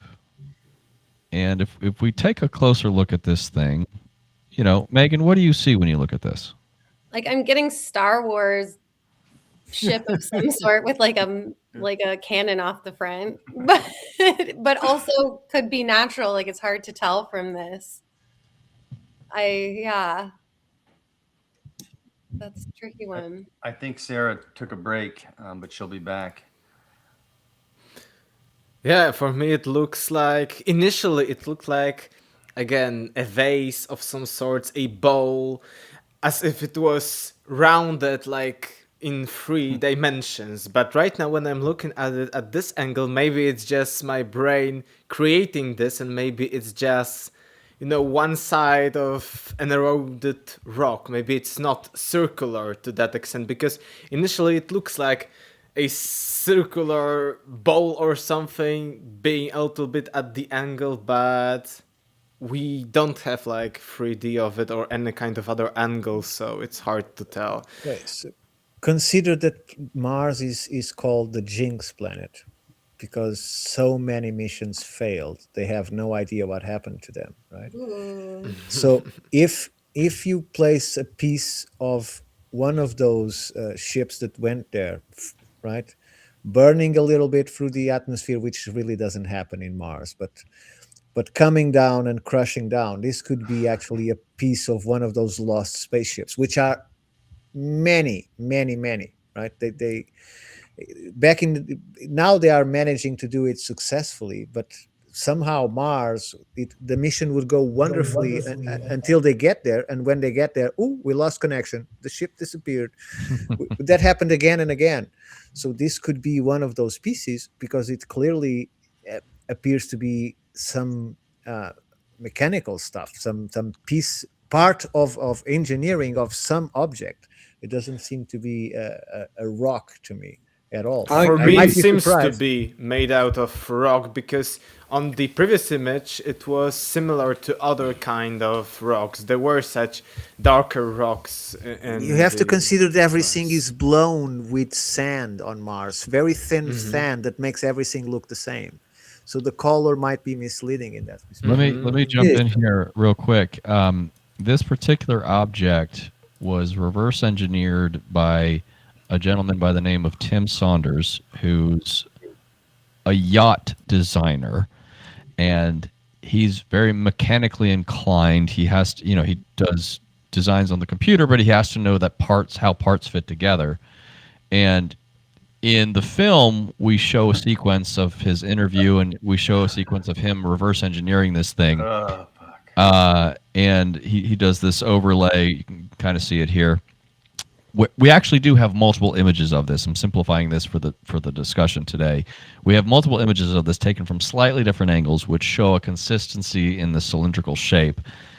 And what he was able to reverse engineer, essentially, just it looks like his 3D engineering here demonstrates that it's a cylindrical object with this sort of tube on the front of it, and oh goodness. What the hell? You're right there. Yeah, I just got some weird virus thing that popped on my computer. Norton. Anyway, It's the CIA trying to what shut I us down. They found Shit. you. God, it might be. What I wanted to talk about. Just go ahead and make friends with your handler, okay? It's easier. Yeah. Yes.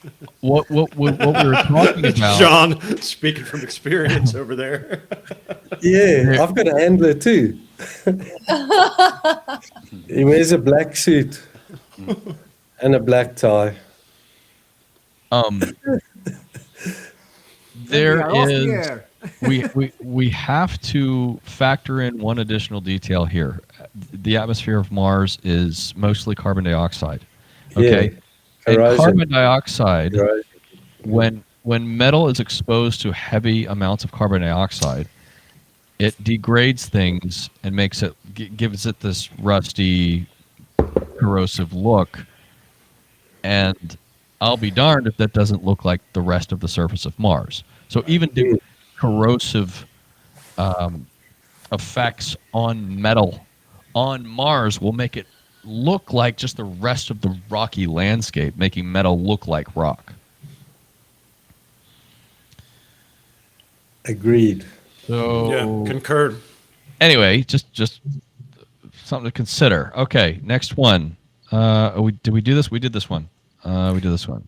Did this one. Did this one. Oh yeah. Find more of John Ward's work at megalithic.mars.com. Thank John you. does some great stuff. Thanks, guys. Oh, and just to wrap up, a few more things to wrap up here.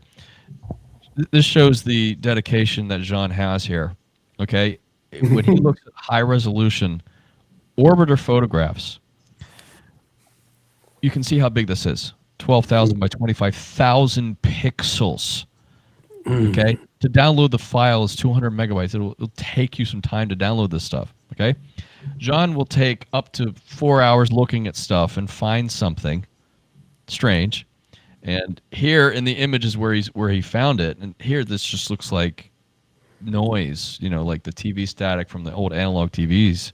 But if you zoom in on something into this little spot, we come across this image. Now, again, this is not so clear cut. What we're looking for are things that just don't match the rest of the landscape. I try to make this easy, put things in the center so you can probably already see it. Okay. And what we're going to be looking at today, this was in fact discovered by Jean and featured on the Jesse Michaels podcast by remote viewer Joe McMoneagle, if you guys study remote viewing. But Joe McMoneagle found this compelling enough to be featured to feature it on the Jesse Michaels podcast. And you guys, I'll just put it out to the room. Do you guys see anything anomalous here? That just sticks out? Is that a bullet? Well, Dave's on mute, and I know what I'm looking at, Well, so in I his will image- refrain. Everything is huge because the image is enormous. So Right. Oh, a I missile need then. to train my eyes up for this game. Sarah, are you looking at that thing right there in the center? Yeah, it looks like a missile. That thing right there? Depending on the scale, yeah. Yeah. Or, So if or we a z- giant phallic. Right. Yeah, I didn't want to say that. Before we zoom into How this, did you make a limp statue? What is that about? That's not shamanic at all. What does that message mean? before we zoom into this, who wants to take a guess how big this thing is?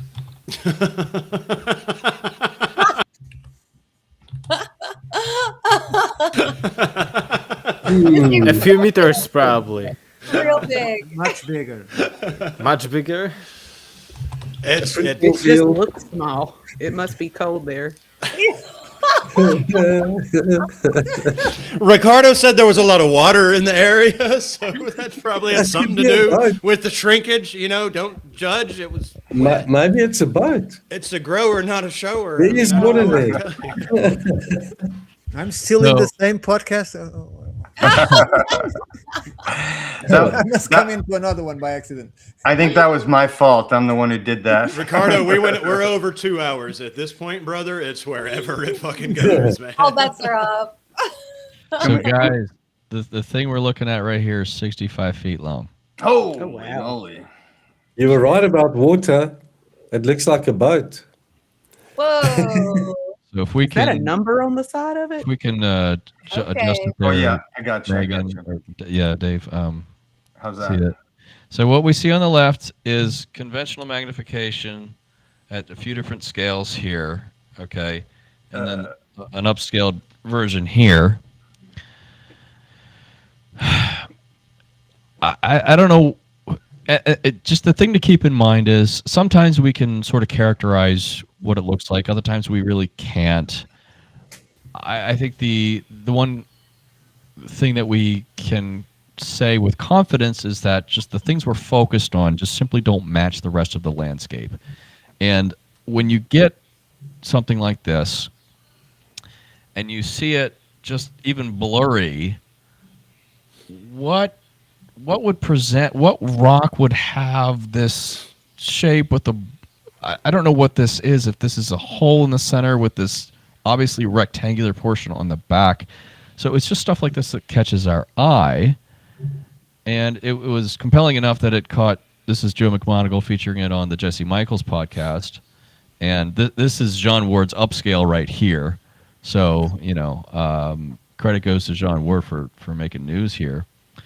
And, oh, by the way, just to be in the interest of transparency, John Ward will frequently update his software and run it through different upscaling processes.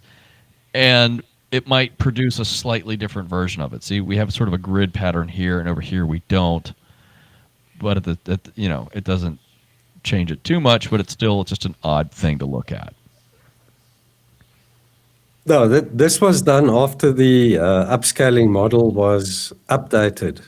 So Right. obviously the machine learning updated itself and it adjusted the upscaling parameters, and that's what you get to the right when you use it now. So obviously it learns and it improves. So that there to the bottom left could be a little bit of an artifact. But couldn't we see that on the just magnification? Couldn't we see some kind of You grid? can see black dots, but you can't make out a grid per se. Yeah, the black dots is what I meant. So you can see that this appeared on version 2 Yes. because it's trying to homogenize the image somehow and correct what it thinks are artifacts. Like Correct. But the remaining image, the outline, geometry, highlight, shadows, still correspond. It's just that sort of grid-like part has been addressed. okay, so shall we launch a public fundraiser for us to build a ship and go there and see what's there actually? I volunteer Sarah and Jason. They'll both go. You didn't have to volunteer me, man. I mean, all I can do is look at that stuff and just want to go check it out. It scratches the itch that I get to scratch here on Earth, which is, funny enough, just like this, going and seeing these strange big rocks. And, I'm used to walking through the forest and looking at the rocks and going, okay, that's probably not natural. I should head that way in closer investigation. So looking at these things, whether we see whichever version I'm looking at, whether it's technological or still anomalous features in stone, it personally triggers me and it excites me a great deal. I would be going to check these things out, no doubt about it. I would go too if there was a return trip. Yeah, right. Well, Well, but I it's always say longer- we're going back to Mars. Elon's just going back to Mars. He's not going there for the first time, man. I mean, I think You so, know. yeah. There's a there's Well, a when I look secret at all this, I program. gotta think human. You know, it's just that's all I can. That's the closest thing to what I can verify is that humans were around that a long, long time. So if I'm looking at something ancient, you know, that's just my mind's going to say we were there. So something brought us here. Now we're going to go back and check it out, just like we're doing here on Earth. Well, we talk about a lot about conspiracy theories and so on, but the fact is, Alternative 3 actually has a report written. It actually was requested by the government, and one of the solutions to run away from a possible war with Russia and preserve our best minds and so on was not only to create bunkers, but actually to send lots of people to Mars. So, have they done it? Because, in fact, those people disappeared. If you go to the records of that time and to the documentary that followed this, that actually was banned to be published in television in 89 or 88, I can't remember the date. It's also called Alternative 3. They are exposing all this, and the families, by the time of the documentary being made, still didn't know what happened to their brilliant sons that were top scientists that coming out of the universities and so on. They all disappeared in the same day. So where did they go?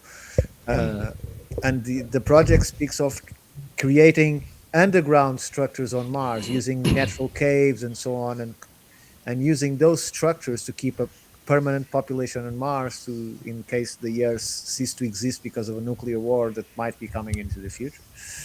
Well, that's the Brian, long-term goal, but recently the story shifted to a base on the moon now. You know, Elon has pulled back from Mars, and everybody says we're going to the moon or back to the moon, wherever you are on the belief Because scale with that. They called it from Mars. They say, "Buck, we are fooled here, Ellen. We can't take any more people here. You have to go to the moon for now." Since you guys were getting close to the moon, we relocated the Anunnaki base. It is now back on Mars, so you guys stay over there. Guys, to me, this looks like a craft of some sort for whatever reason. And I Googled human crafts that are 65 feet long, and there's a bunch of different stuff. Luxury motor yachts are typically around 65 feet. There's a Coast Guard called a cutter thing that's 65 feet. In aviation, a plane called a Regent Sea Glider has a 65-foot wingspan.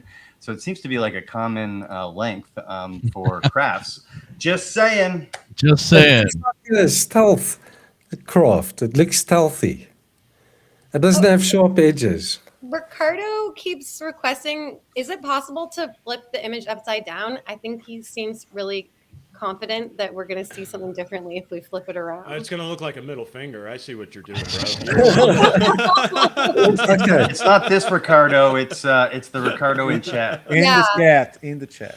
Sorry. Brian, while you do that, I've got a quick article to read. Former Israeli space security chief says extraterrestrials exist and Trump knows about it.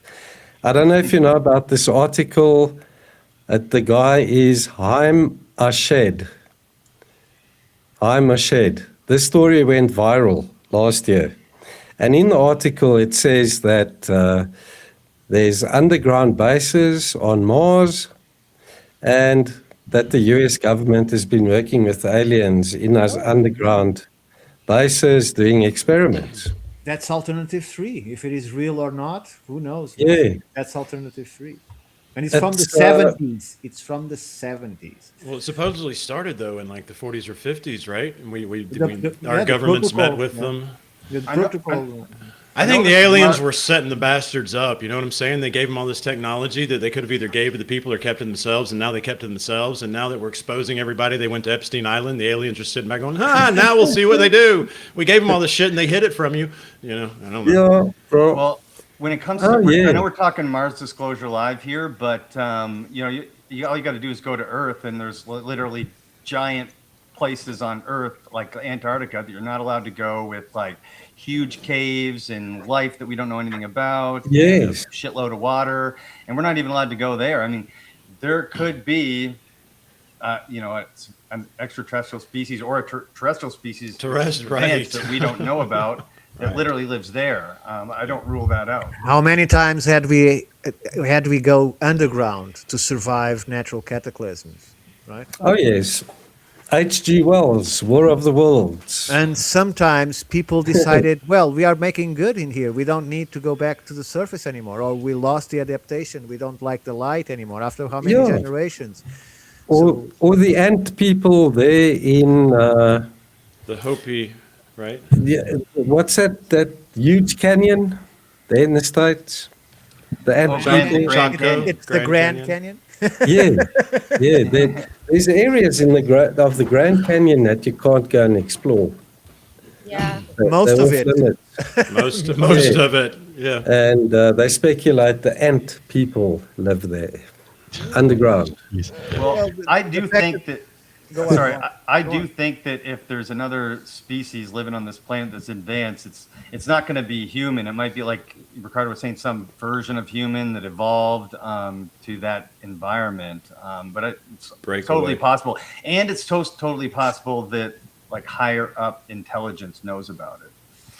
Yeah, Dave, Oh, to, yeah. to your point, imagine that if you are living underground, right? In here, we are distracted by so many things, and the pursuit of technology, technological innovations, and social bettering is not necessarily a requisite because we have infinite amounts of space to spread. But if you are living underground, you have to cultivate all this very strictly. So advanced technological advance would be a priority, social advance will be a priority, and so on and so forth in order for that community to survive. So Good point. they would be much more advanced than we are in the same amount of time, Yes. right? And we have been interrupted because we only started like the last 200 years to do something with technology. Until then, apparently no one cared about it. The wheel and the chariot was serving just fine. So, because if you think about it, steam power has been known since before the Greek times, and we only decided to make a locomotive in the last 200 years.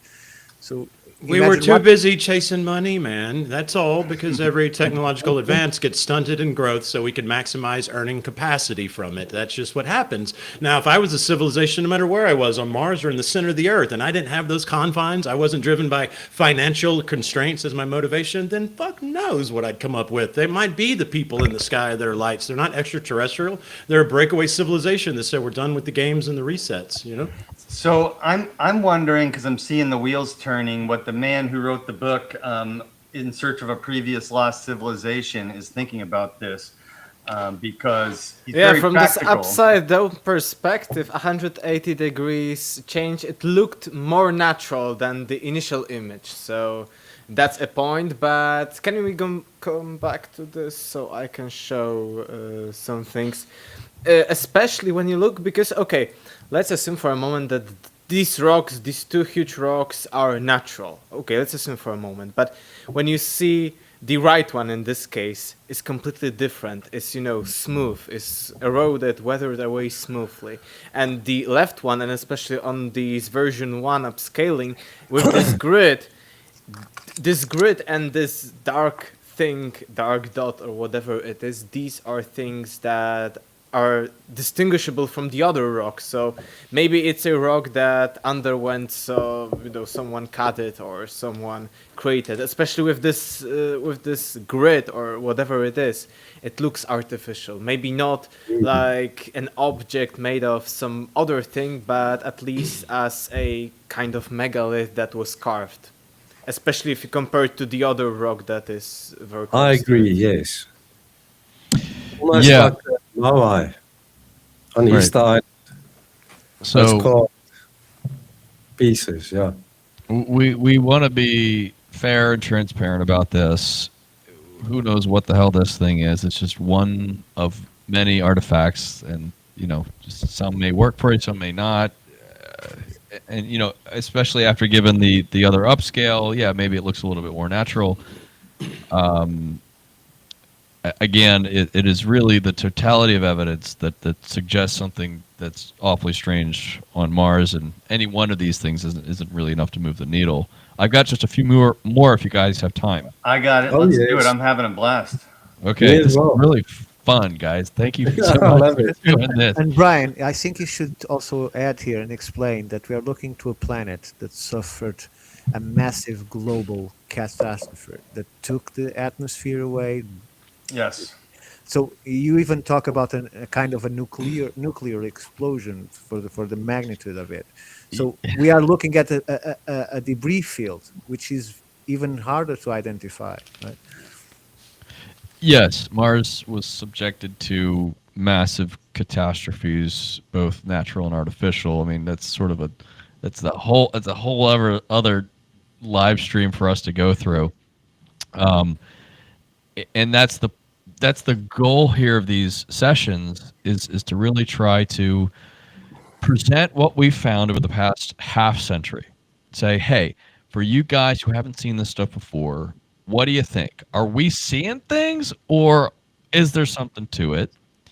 And then for you guys to slowly ingest the whole story, which does include more than just structures and artifacts. Okay, we're showing this stuff now because it's the most exciting and fun to do. But as we get deeper into this conversation, it'll start fleshing out the whole narrative a little bit better. Yeah, the first image with the cylinder was, I think, the evidence that we've seen this weathering of other rocks and then these other kinds of rocks scattered onto that. So it may seem that these were the leftovers from the cataclysm that were scattered over already weathered Right. and already destroyed thing. Right. There was a comment that was just up on screen about electric Agreed. plasma bursts, which was definitely relevant here. We'll get into that later. Okay, so Sarah, what do you see here? It's It in the doesn't center of look the like- image. It doesn't even look like Mars. This looks like a microscopic image of something. Like I can't make Tree much bark. out here. It's tree bark. A spider. It's a chicken nugget. It's a chicken nugget, sir. It's There's a chicken web leg. there. Some fried chicken. Megan? Yeah, so we got this is an orbiter photograph. I know it's sometimes hard to tell exactly what scale we're looking at here, but just think we're thousands of miles above the planet looking straight down. Are those circles concave or convex? Good question. Concave. What we're seeing here, They concave, hollow, depression. To me, it looks 25. like- Oh, I was just The gonna say, scale, the scale's 25 centimeters per pixel. it looks go ahead, like Megan. the Good, beach yeah. when the water goes out on the sand almost to me. Yes. Yes. Also, I'm seeing what look like potentially meteorite impacts. Right. And then straight in the center, something seems to stand out, at least against the rest of it. I couldn't guess what it would be, but it does seem to look a bit different than the other impacts are displaying. Right. Correct. And that's the point here. At a glance, from a distance, there's something inherently distinct about the anomaly in question. We're going to take a close-in look here. Credit to Jean for finding this. Oh, What the? You showed me this already, but every time I see it, I'm like, what the? Holy Scale. shit. We need scale. 30 meters across. Okay, so it's an Ewok village. Right on. Yep. Nice. Mystery solved. Next image. Okay. Not quite sure what to make about that, but it looks almost like biological. Like it looks like I think we can all agree that it's not an impact crater. Right. Did we find the gigantic spider in the remaining of the image or not? The planet is healing itself, Ricardo. There was a rift there from Yeah. some sort of cause we can't imagine, and the planet is growing its The crust. back fibers are together. growing back together. What's It with looks these? like Sorry, Ricardo, what's with these uh, segments? There's literally segments there. Like that's Yeah. that's the strangest part about it to me. it looks like Giga art from Aliens. Oh yeah. Yeah, HHR Giger. HR Giga, yeah. For me, Right. it looks He like was a cave. inspired after he saw that. Yeah. And on this cave, there is something that's looking like roots of plants or something. I Yeah. thought initially that it's like crystallization of some rocks, but it's more like biological, not like minerals or something. So it looks like roots. Biological or something that constructs biologically inspired, perhaps like a native species, hence Ewok village. I mean, goodness. Yeah, but it's not like, because I thought that these are like crystallization of some kind of minerals or something, Right. but not like more biological one. It's awfully strange. There was a comment that just appeared on the screen a moment ago about plasma or electrical discharge craters, which we'll get into in a different episode. Meteors are not the only thing that cause craters on terrestrial planetary bodies, but that's a subject for a different conversation. This does not exhibit those characteristics. This is something entirely unique, and I think inherently, as living creatures ourselves, we identify this as something more akin to biology versus geology. Now, we're just regular folks. We don't really know, but we've seen enough satellite images of Earth to know that something like this just presents as a strange kind of anomaly, especially when presented in the context of a surrounding landscape with identifiable crater depressions, of which this does not look anything like. Yeah, and the cavern, as I say, is 30 meters across. Wow. I gotta get in there, guys. I gotta go. You're going to need a long rope. That does look like quite the water slide leading into the cavern there on the upper left. So, Yeah, you're right. Yeah, I need to throw a stick down there or a rock or something. Like I need to mess with it. Could we imagine this as, have you ever seen when they cement or plaster an ant structure? oh, I see what you mean. Where they pour the plaster into like the When termites. they took Yeah. the land around it, and we see all those like tunnels, but they are just the plaster. Yeah. going from place to place. I don't know. You got a point there. It does look like it, eh? Yeah. Right. That's Yeah. in- So it's just strange, that's all. Those areas of black are awfully black, which indicates deep voids. But until we know more, we just want to point it out as an anomaly. Now, this isn't necessarily an artifact. I just threw it in here anyway. So moving on, we have this thing.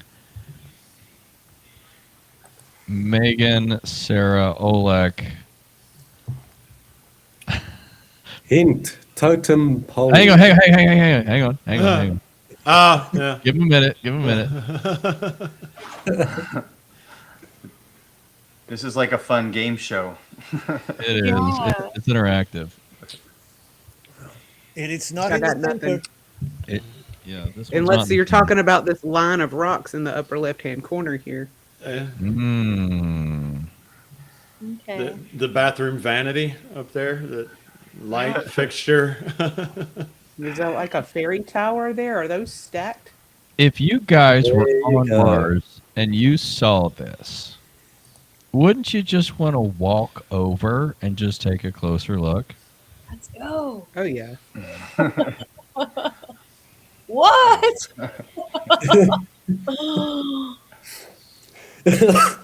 Megan's This is face. not a rock for sure. That's even stranger than I was expecting it to look close up. And it's clearly like upright and tilted in the sand almost. It looks like it almost got like pushed. What's the size of this thing? Oh, I don't know if we know. Is, John, is you know? this a candy bar with hazelnuts on it? It's a Toblerone, isn't it? Yeah.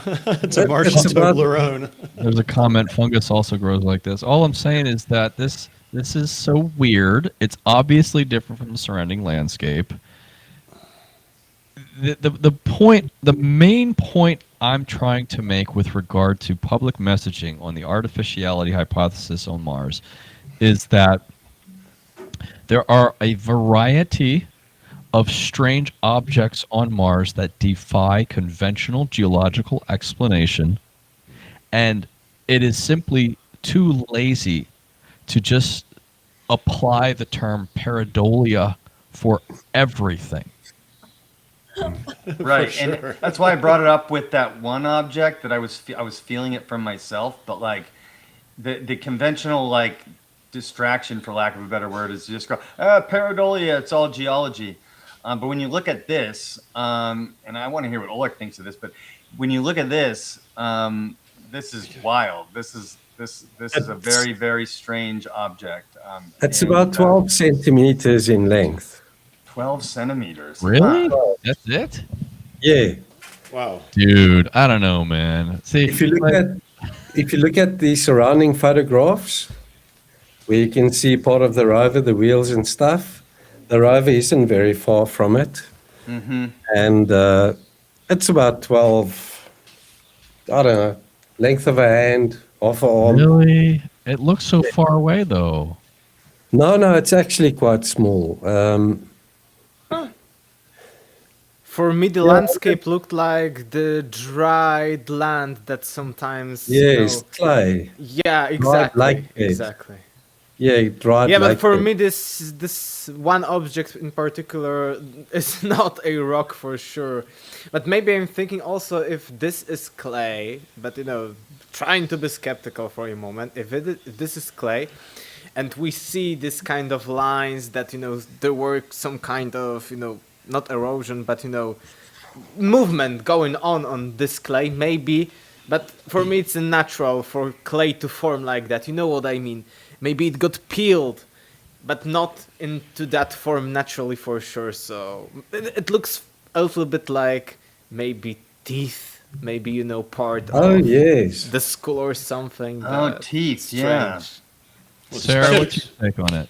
Chipped. It looks like some type of like organic, like a fossil or bone of Yeah. some type to me. That's what I'm seeing here. I don't recognize it, but I mean, this isn't Earth, so Right. Yeah, similar things, but on a smaller scale, were like man-made tools made of fish skeletons. Similar here in Europe, but on a much smaller scale, so maybe part of a big fish or something. That's interesting. I see an ornate totem pole.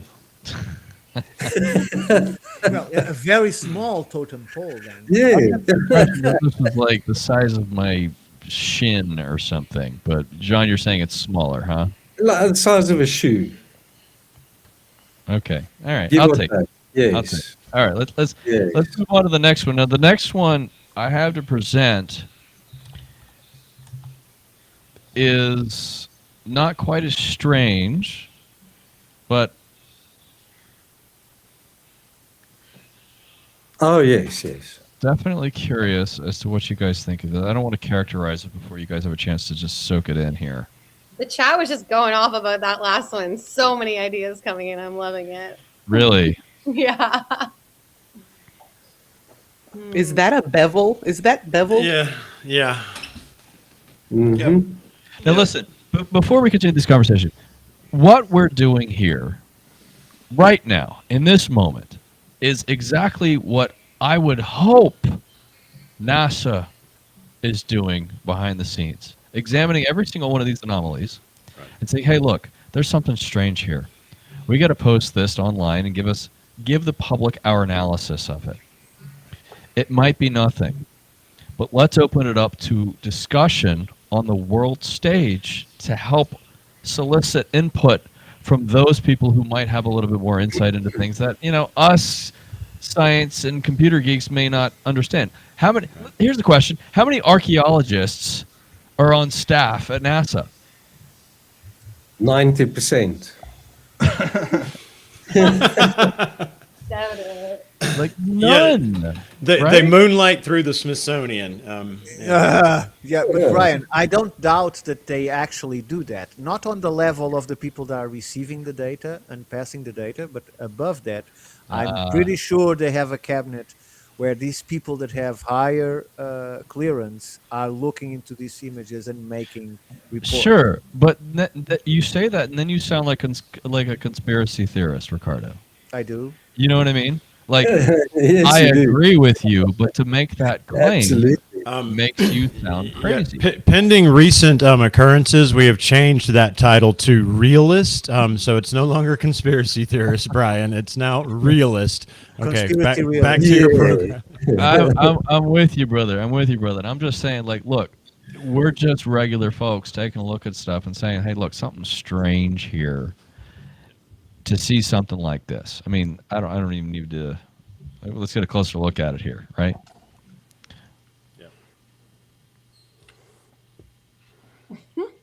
The damn rover is called Curiosity.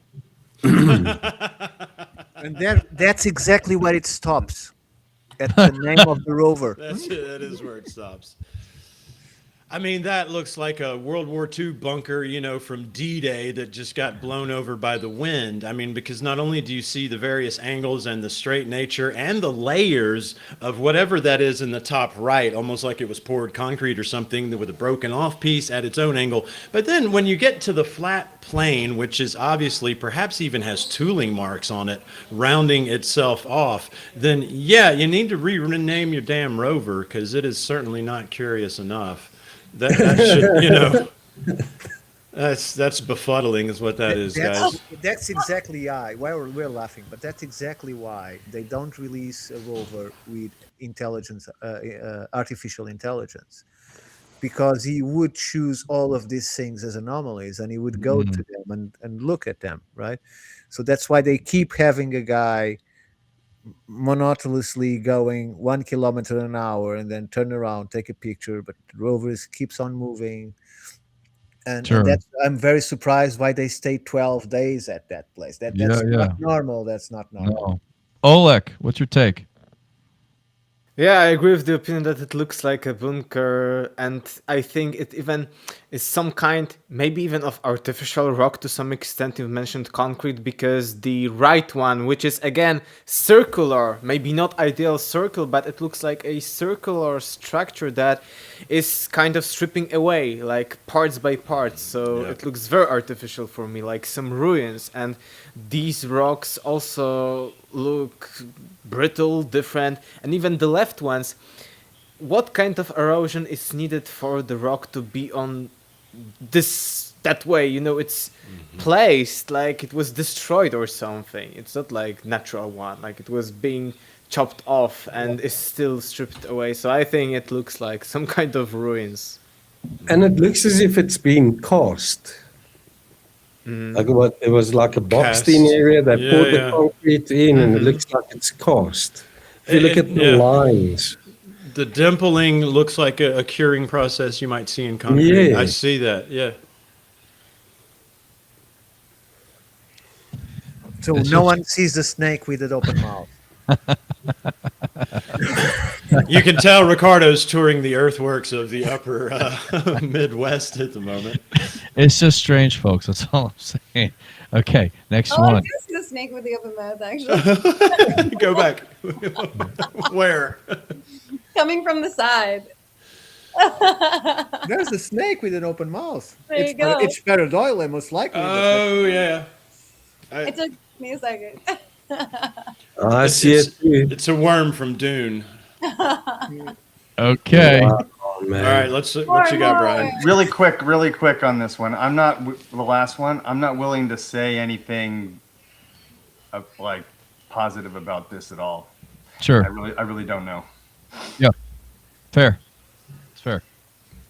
Okay. Sarah, Megan, Oleg, what do you got for me?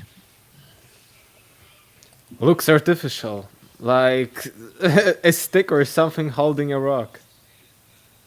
It looks like someone drove through there. We're looking at one particular. Sure, there's a lot to look at here. The thing I have in question is one particular. Right in the center, it stands out the most, the stick-like object that I'd say. Do you guys know of any rocks that grow or that are formed in the shape of sticks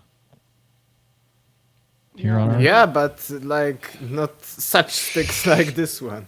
Shocked quartz, Oh, no, you that's see it right now. Bamboo, maybe. Yeah. That looks like bamboo. I agree. I agree. Attached to a shovel, a bamboo attached to a shovel. Mm. Okay. That's segments I'm and on board with everything. this one. This is an anomalous feature for sure. We got Yeah. Dave finally. Hey, I've been half and half here. John, did you discover this one? Yes. See, my man John in South Africa, the guy in South Africa, no one, like, come on. Like, my man down there is finding all sorts of cool stuff. And I just want to give him a fair shake because he's finding such amazing things. You guys are gents. Thanks, man.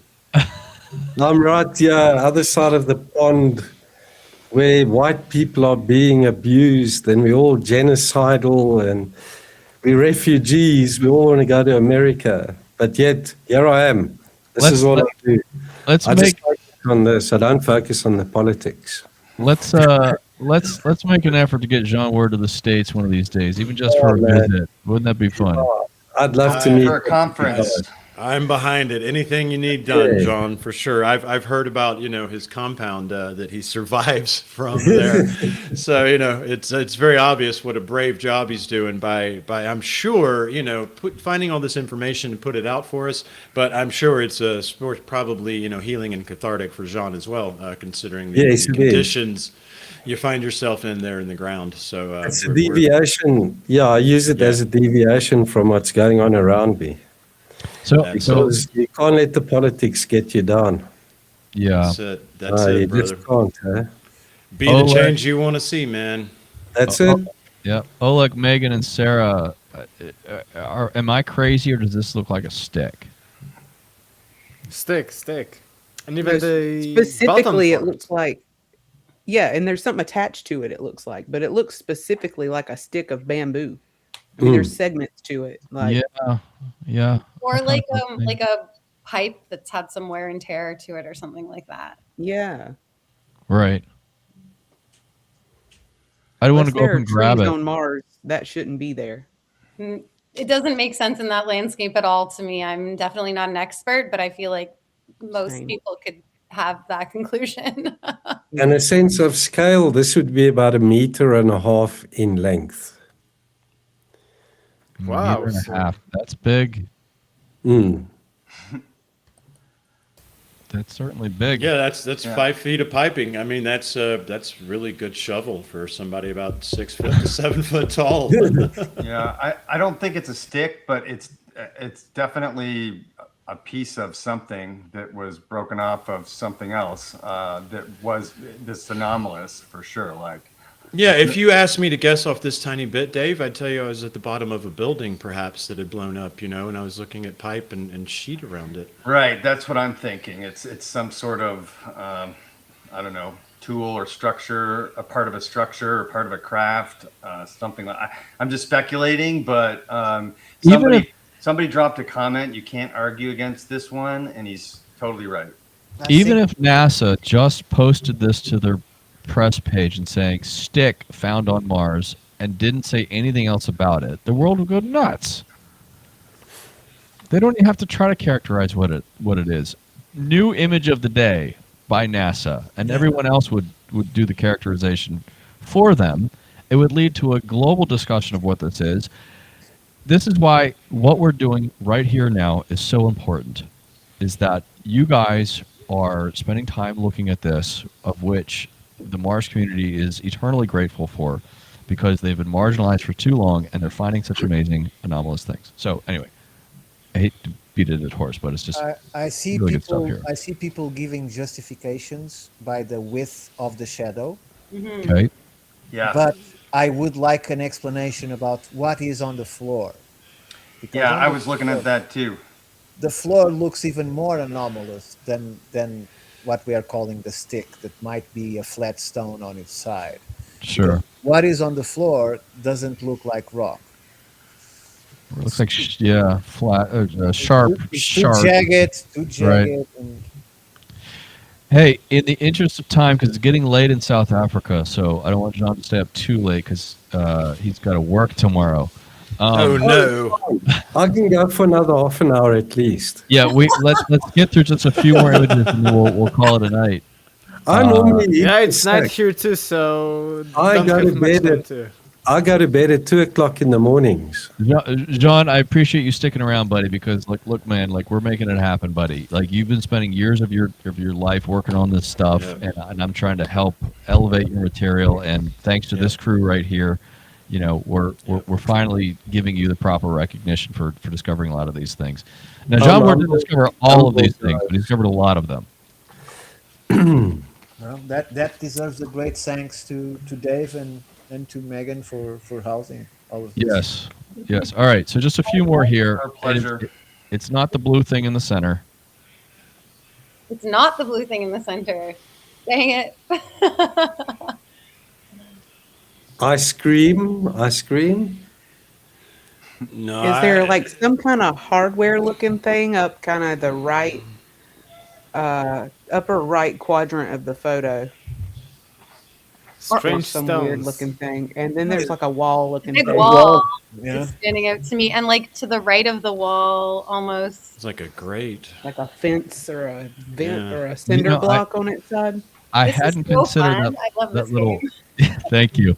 I hadn't considered the wall, but you know, I hadn't seen the wall before. And all that skinny shit sticking out. What is that? It looks like a wishbone. Look at that, like There a you rib go. cage. Yeah, we're looking at least what caught our eye, and we can look at the rest of the stuff later. But is this stuff here? Yeah, Oh. Ice cream spoon. ice Oh cream yeah, spoon. that spoon. There it is. It's like a But rib not only cage. this, other There's- stones also like floating. Yeah, that doesn't looks like something would snap off that was Yeah. a There's a piece- shadow underneath of it. Yeah. It's like sticking out, and there's a I've damn never- Yeah. shadow. I've never seen obviously this isn't Earth, but I've never seen anything like that here.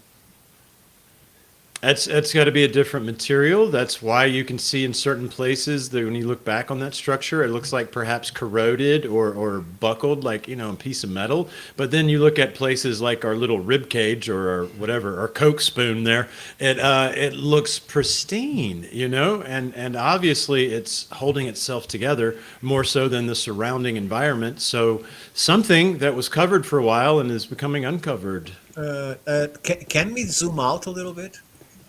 Well, let's go back. Okay, could that be because we all seen what looks like a T-Rex skull when it's on the rock, right? So if you see an open mouth and you see all those strange things in the middle of it, could this be a huge fossil? I don't know. Just throwing it out there. Could it all be part of a big fossil animal? Can I ask what is this like whitish trail coming down? Yeah. I think the best Probably ice. explanation is a mineral vein. Yeah, it's a mineral vein. Yes. It is. Looks Yeah. like mercury running downhill. The other thing I wanted to point out was like this wall-looking thing. Can we zoom in a little bit on that? There's a shadow on it. It's on the far right. You know, I don't know if I can zoom in on that. I got this in my Google Slides. Okay. It looks almost like a grid. Yeah, and then that grate or fence to the right of your wall you point out there, Dave. That's Yeah, strangeness. exactly. That it's got a hole in it. It's like a grate, like literally. Like we've seen enough geology here on Earth to know that this just doesn't match what we're accustomed to seeing, and that's the point here. I can't characterize what this is, but oh, by the way, you know, we see if you could just examine, get a wide shot here on this, Dave. There's another spoon-like object that was found elsewhere. Oh yeah. Maybe it's nothing. Maybe it's nothing. Maybe it's a fossilized bone. Just throwing it out there for dissemination, for discussion. A femur bone. Let's move on to the next one here. Okay. More, yay.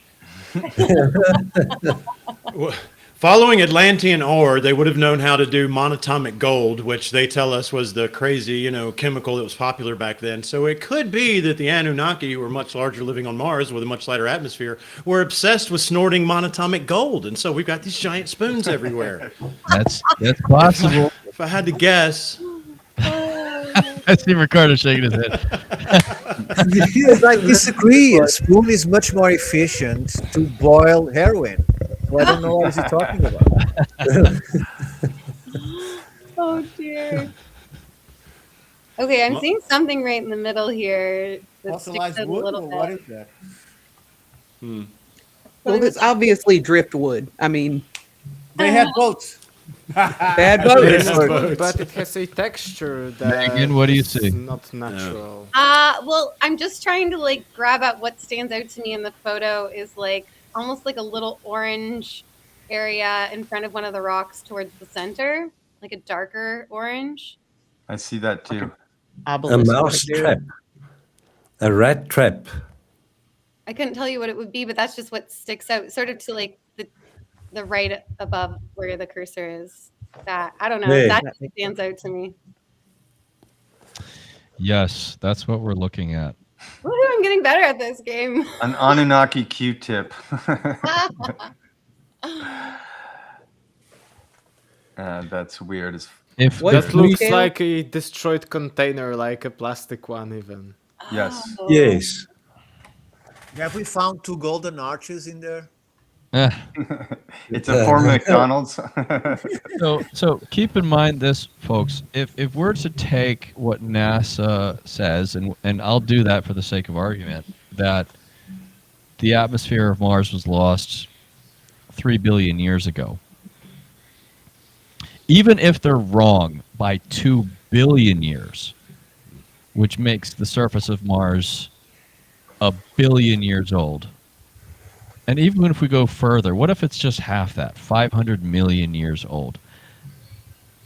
The concept of anything surviving that long is a miracle in and of itself. Yeah. So, long story short, the surface of Mars is old, very old, and we have to call into question what our planet would look like after 1 million years, let alone 500 million years. Right.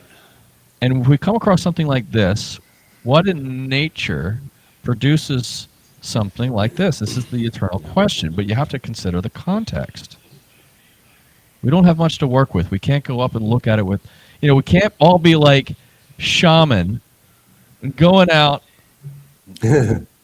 looking at stuff up close, getting our hands on it. It's hard to get barefoot to Mars, man. It is. It's very difficult. As much as we'd love to do that, we only have these images. And when we look at all the variety of images that we have, to say that there's nothing there just doesn't sit well with me. Right. It's disingenuous. Mars Revealer pointed this out, and it definitely looks polished. It does, and look, these Yeah. pictures, what I see in all of them, I don't want to repeat myself, but it's true. If it only kind of starts to make sense to your brain if you see it as pieces and you take it as a whole and you see, look, man, the same material is around scattered. It's obviously different. I've got a couple of pieces sticking out of what to my mind look like concrete, right? It only starts to make sense if I let my brain sort of piece it back together. Right. It's not confirmation bias. It's just how I try to make sense of it. And to Exactly. me, that tells me it's pieces of something greater. How about what looks like a piece of wood a little bit upper to the left? Like petrified wood, yeah. Yes. I Yeah, noticed but that we have too. minerals that look like wood. Yeah, Sure, yes, you do. Yes, we have, Yeah. we have. But especially, can we come back to this like zoomed in image? Especially this smaller one piece that looks like literally plastic container up above your... Plywood. No. Down. The middle one, this bigger one. With the right angle. Yeah, this one looks Yes. 100% artificial, like some kind of corner of some A structure. container Yeah, that was yeah. brittle and pieces broke off. Yes. Looks like trim from Yes. something. Yes. Like That's what I was calling plywood. It looks like plywood. right. Think the precision stonework like in the Serapeum, right? How polished and sharp those angles are. I mean, it And- could and very the easily stone- be. The stone ahead, above Roberto. it. The stone above it. I don't know if you ever looked at cement bricks. Mm. We use them Yeah, it in Europe, looks in like Europe, right? And and for sure, Alexander, it looks like Yeah. a cement brick that has broken Cinder blocks. is what because we the- call 'em. Yeah. because the top is looks like flat as coming from a mold. But of course, and in the- geology, so many things are possible that it's hard to. Be Well, yeah, sure. and look at this rock. Yes. Look at this rock right here, where this is all rugged, but then we have sort of a surface that's Exactly. smooth. Yeah, like a Like cement plaster. with some kind of like in the bathroom stuff. So we have. That's I plaster found on such thing concrete. here in Poland. A The lot tiles, from you're others. calling them Yeah, the tiles. tiles. The tiles, Yes. exactly. Yeah. Porcelain. Yeah. All right, next one.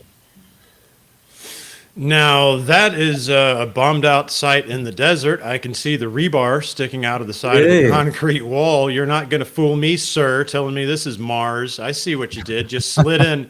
You slid in a war zone from this is Gaza or Devon some Island. shit. I mean, This is Devon Island.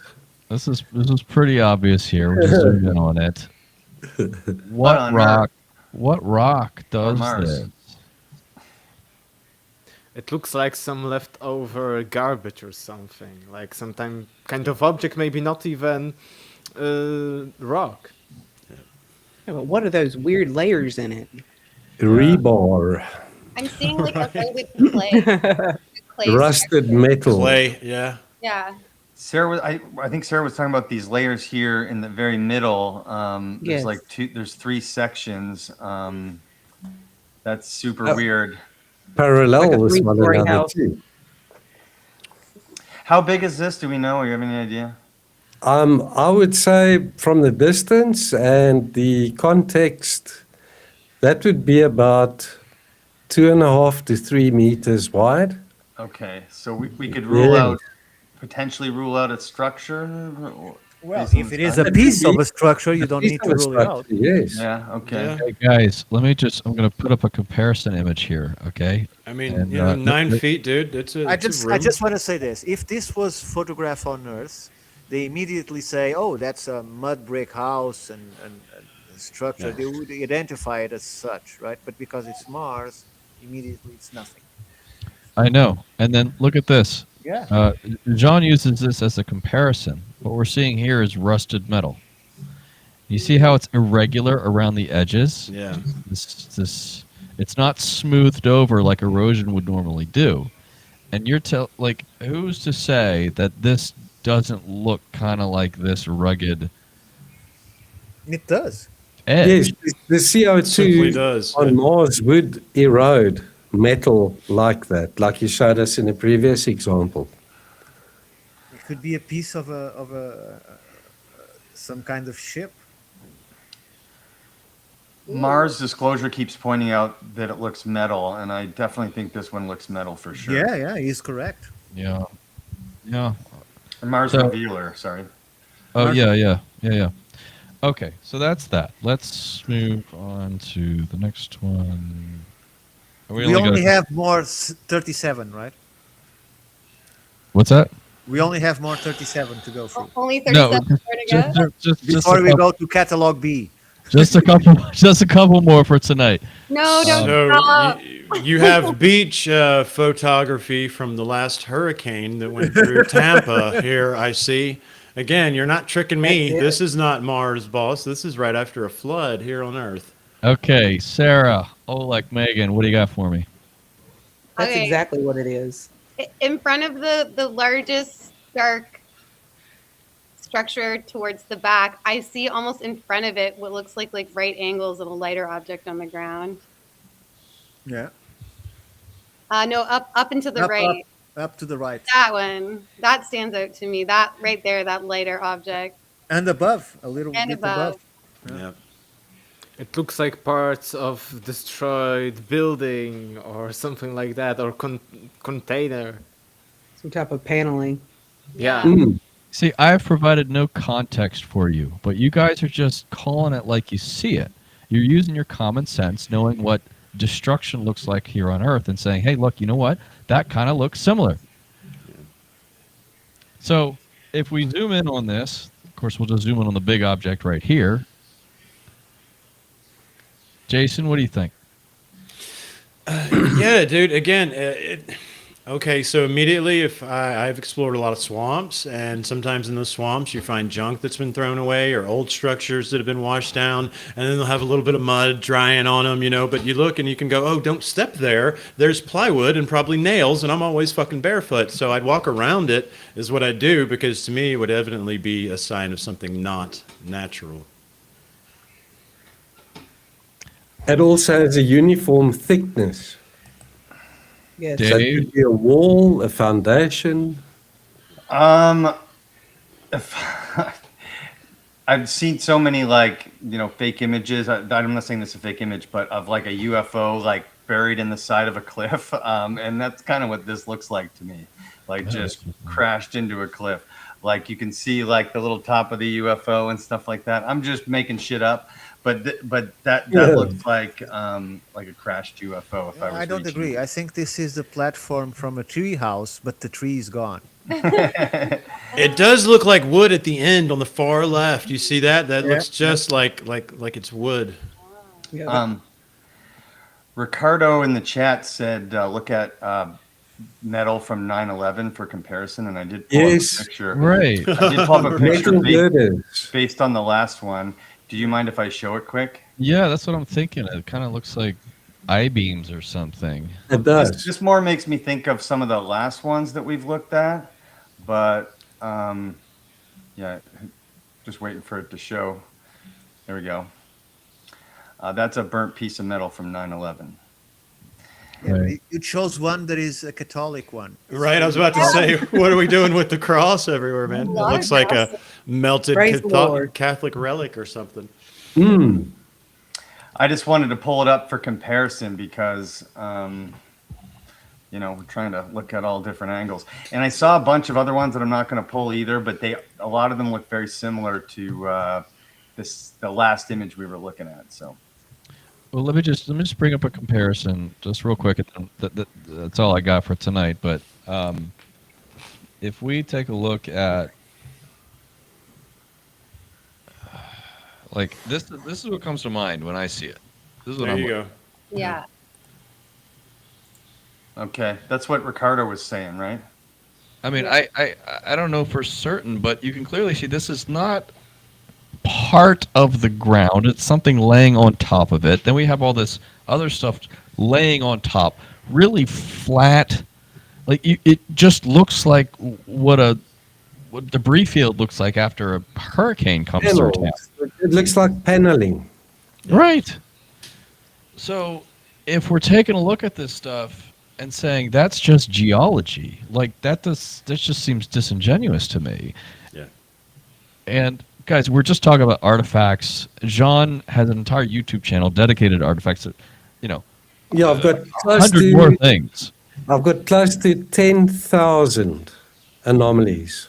Only 10,000. Wow. Yeah, close to 10. Yeah, I worked it out the other day. You have Close to start to working 10. on it, Jan. You have to dedicate time to this. Imagine what he could do if we could get him in America and he didn't have to dodge bullets coming through the window every day, man. We could document the entire scape of Mars with you, John. Yes, I would Bravo, put mate. a catalog together any day if I had the time and resources.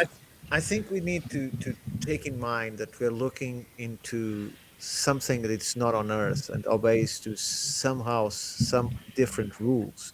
Because, for instance, the structures, we haven't approached it, and I don't know if we will, but if we ever talk about the moon, because it's also part of this discussion, it also has anomalies. Yes, In the moon, we find these gigantic beams. One of it is called a shard and is more than a mile high, right? And is most likely made of glass. And people think glass. That's idiotic. Even the dome, the super dome that is being photographed there, is made of glass beams. That's why it's so transparent and very difficult to capture. It's because when glass is made in the absence of oxygen, it's stronger than steel. It is the oxygen that makes the glass brittle. So if we take oxygen from that equation, glass becomes stronger than steel. And so it creates a completely different nature of things that can be made of glass that we wouldn't identify as glass because we don't understand it as being something strong and could hold, right? Like the edge of that structure looks like a polymer of some kind, a composite material instead of just the metal, right? So we don't know what kind of materials these people are using to create these structures, if they are any structures at all. That fits with the narrative, Ricardo, of the dark side of the moon. Then, if your theory about the glass, because we've got all those Not my photographs. theory. It's not my theory. It's something that has been shown. Glass without oxygen is The strong. words that just came out of your mouth during this show that you just introduced me to about glass, that would explain to me. Then there's stories of crystal structures, and there are these strange photos from the mission to the moon that appear to be there, but also see through. So they call them crystal. But perhaps, as you say, in certain circumstances, it's stronger than steel to use glass. That's cool. According to Richard Hogan, Mike Barra, and all of those that's researched the moon with them, it's part of the presentation he done. They assuming that it's glass because it's transparent. You can see from the photos that it allows light to go through. That's how they discovered the dome, because of the refraction on the atmosphere that shouldn't be there, right? So Yes. Yeah, Max, Derek Shani, and myself are looking into moon anomalies on the side. I normally concentrate only on Mars, Nice. but we do look at the moon anomalies too. And I've released 2 or 3 videos on my channel about those huge rectilinear megaliths that were found in one of the craters. I can't remember which one it is now. Then those spires or long glass shards, I'm looking into those. The UAP that were photographed on the moon, looking into that too. Those blue orbs Yep. that Edgar Mitchell talks about too. Guys, I want to thank you so much for doing this long live stream tonight for this show and tell. This is really much needed for the public to be informed about this. That you guys are taking this seriously means a whole lot to me. And Jean, so thank you very much. There's a lot more to talk about, but for artifacts, I think we covered the surface of it at least. Yeah, I also wanted to thank everyone in the chat and everyone who's just watching and not in the chat. We really appreciate it. We're live on like 6 different channels right now, which is like totally dope. We kept getting comments, what a fantastic panel, and I totally agree. I do think we need a geologist up in here, so let's try to get Danny Hillman for that. But guys, I wanted to give everyone a chance to say, because this panel puts out so much good content on their own individual channels. And so I wanted to give everyone a chance to plug their own channels for a second. So Jason, would you go first, please? You see it below me, Shaman711_ on X. X is a good place to find everything, really. I put my stuff on YouTube, on Rumble. I'm excited because the weather's good, man. I like to just go out and explore and try to make videos that, as I've been told by the audience that likes them, it just brings you along, So it's just about me going to do what I enjoy doing, going to find stuff out in the woods and bring folks along. And I've got some trips planned in the coming weeks to go check out some new anomalies. Antediluvian Alabama and Finding Mabilla on YouTube. And guys, it's an honor, as always, to sit around this table.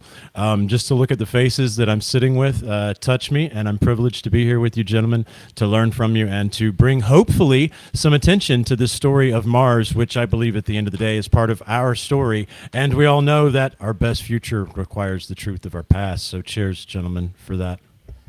The future is ancient. Sarah has an outstanding podcast over there with it for Institute for Natural Philosophy. Why don't you talk about that for a second, Sarah? Well, I am co-host of the Universe Unveiled podcast. Shout out to my lovely co-host, Jay Quillen.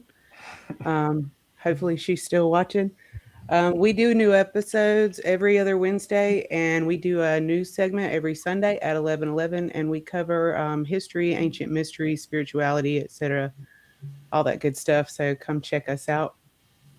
I particularly love the news show. It's something that I don't think anyone else is doing in that fashion. So I totally agree. Check that out. Oleg, my man, what are you up to?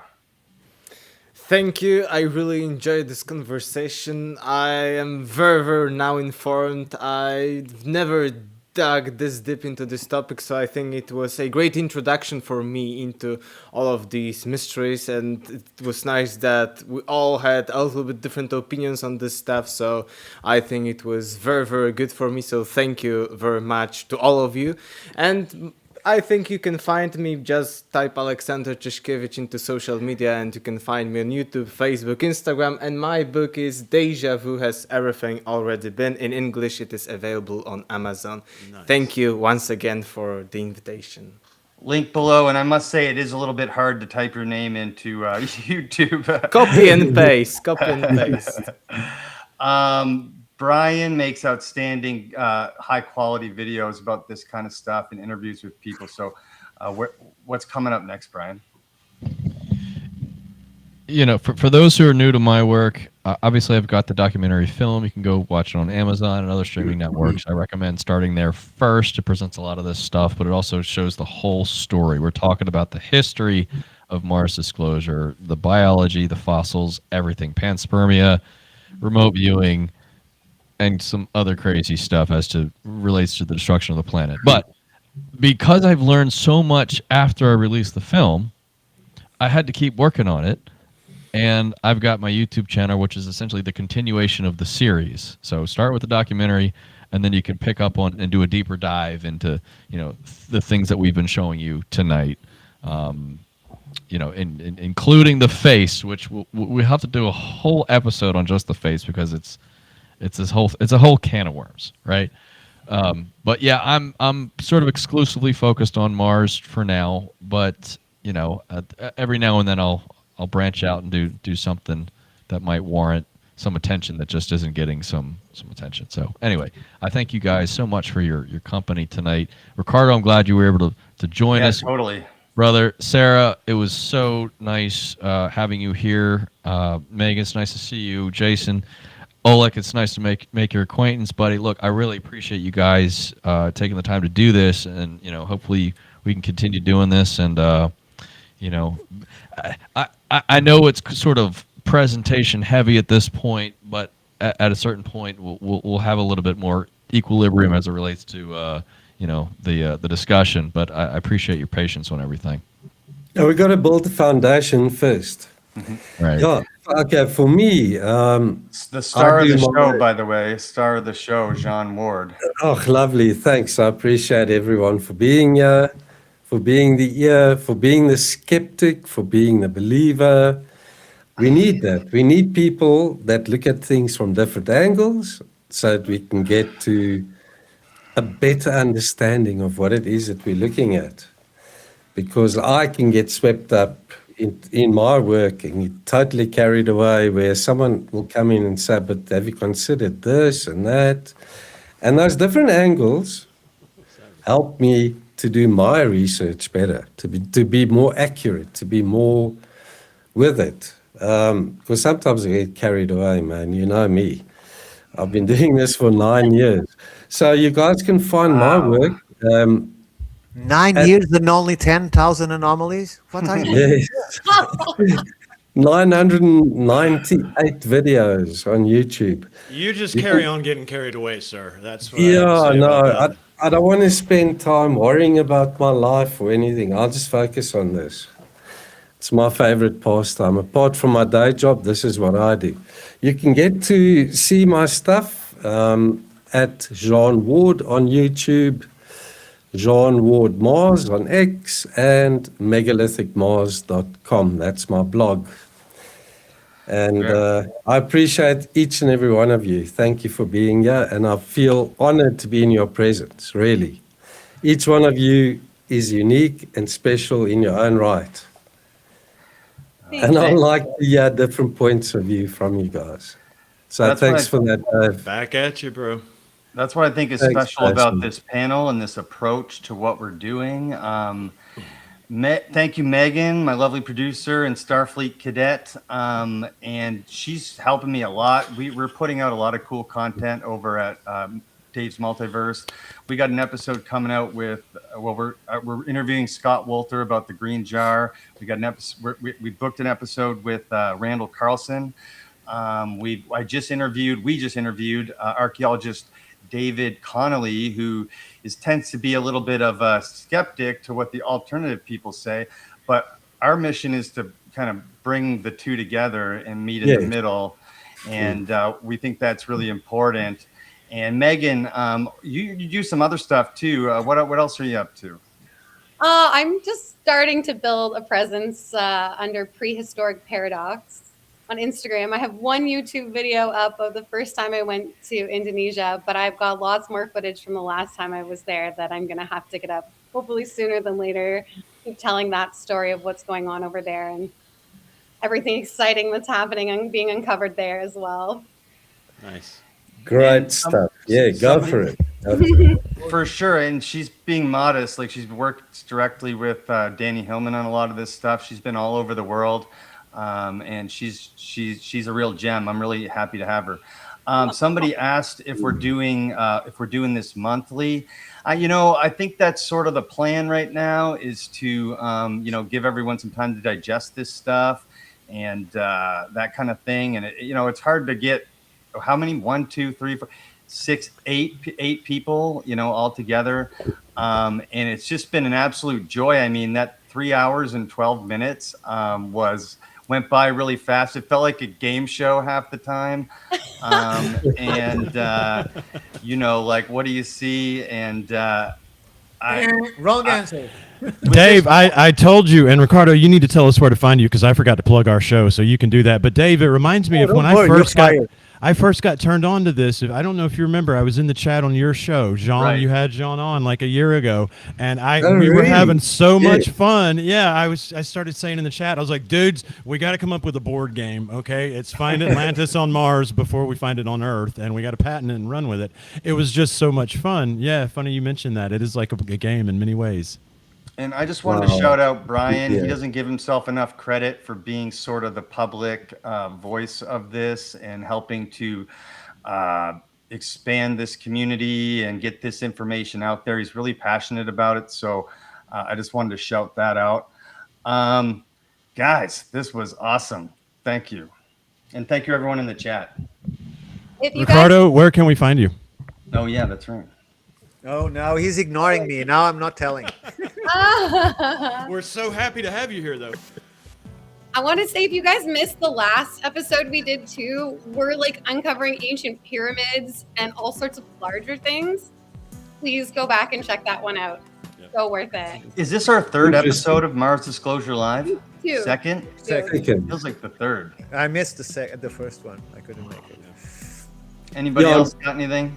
Thank you, Dave. just Thank you, Megan. Brian, just a comment for Brian. Sorry, just to say thank you for being the glue Yes. that's gluing all this together. You're bringing this all together, and hopefully we Truly. can disclose one Brian day. is the star in the middle of this star system. Although Yeah, he's brought everything together so nicely, and he helped me so much with my social media branding and my presence.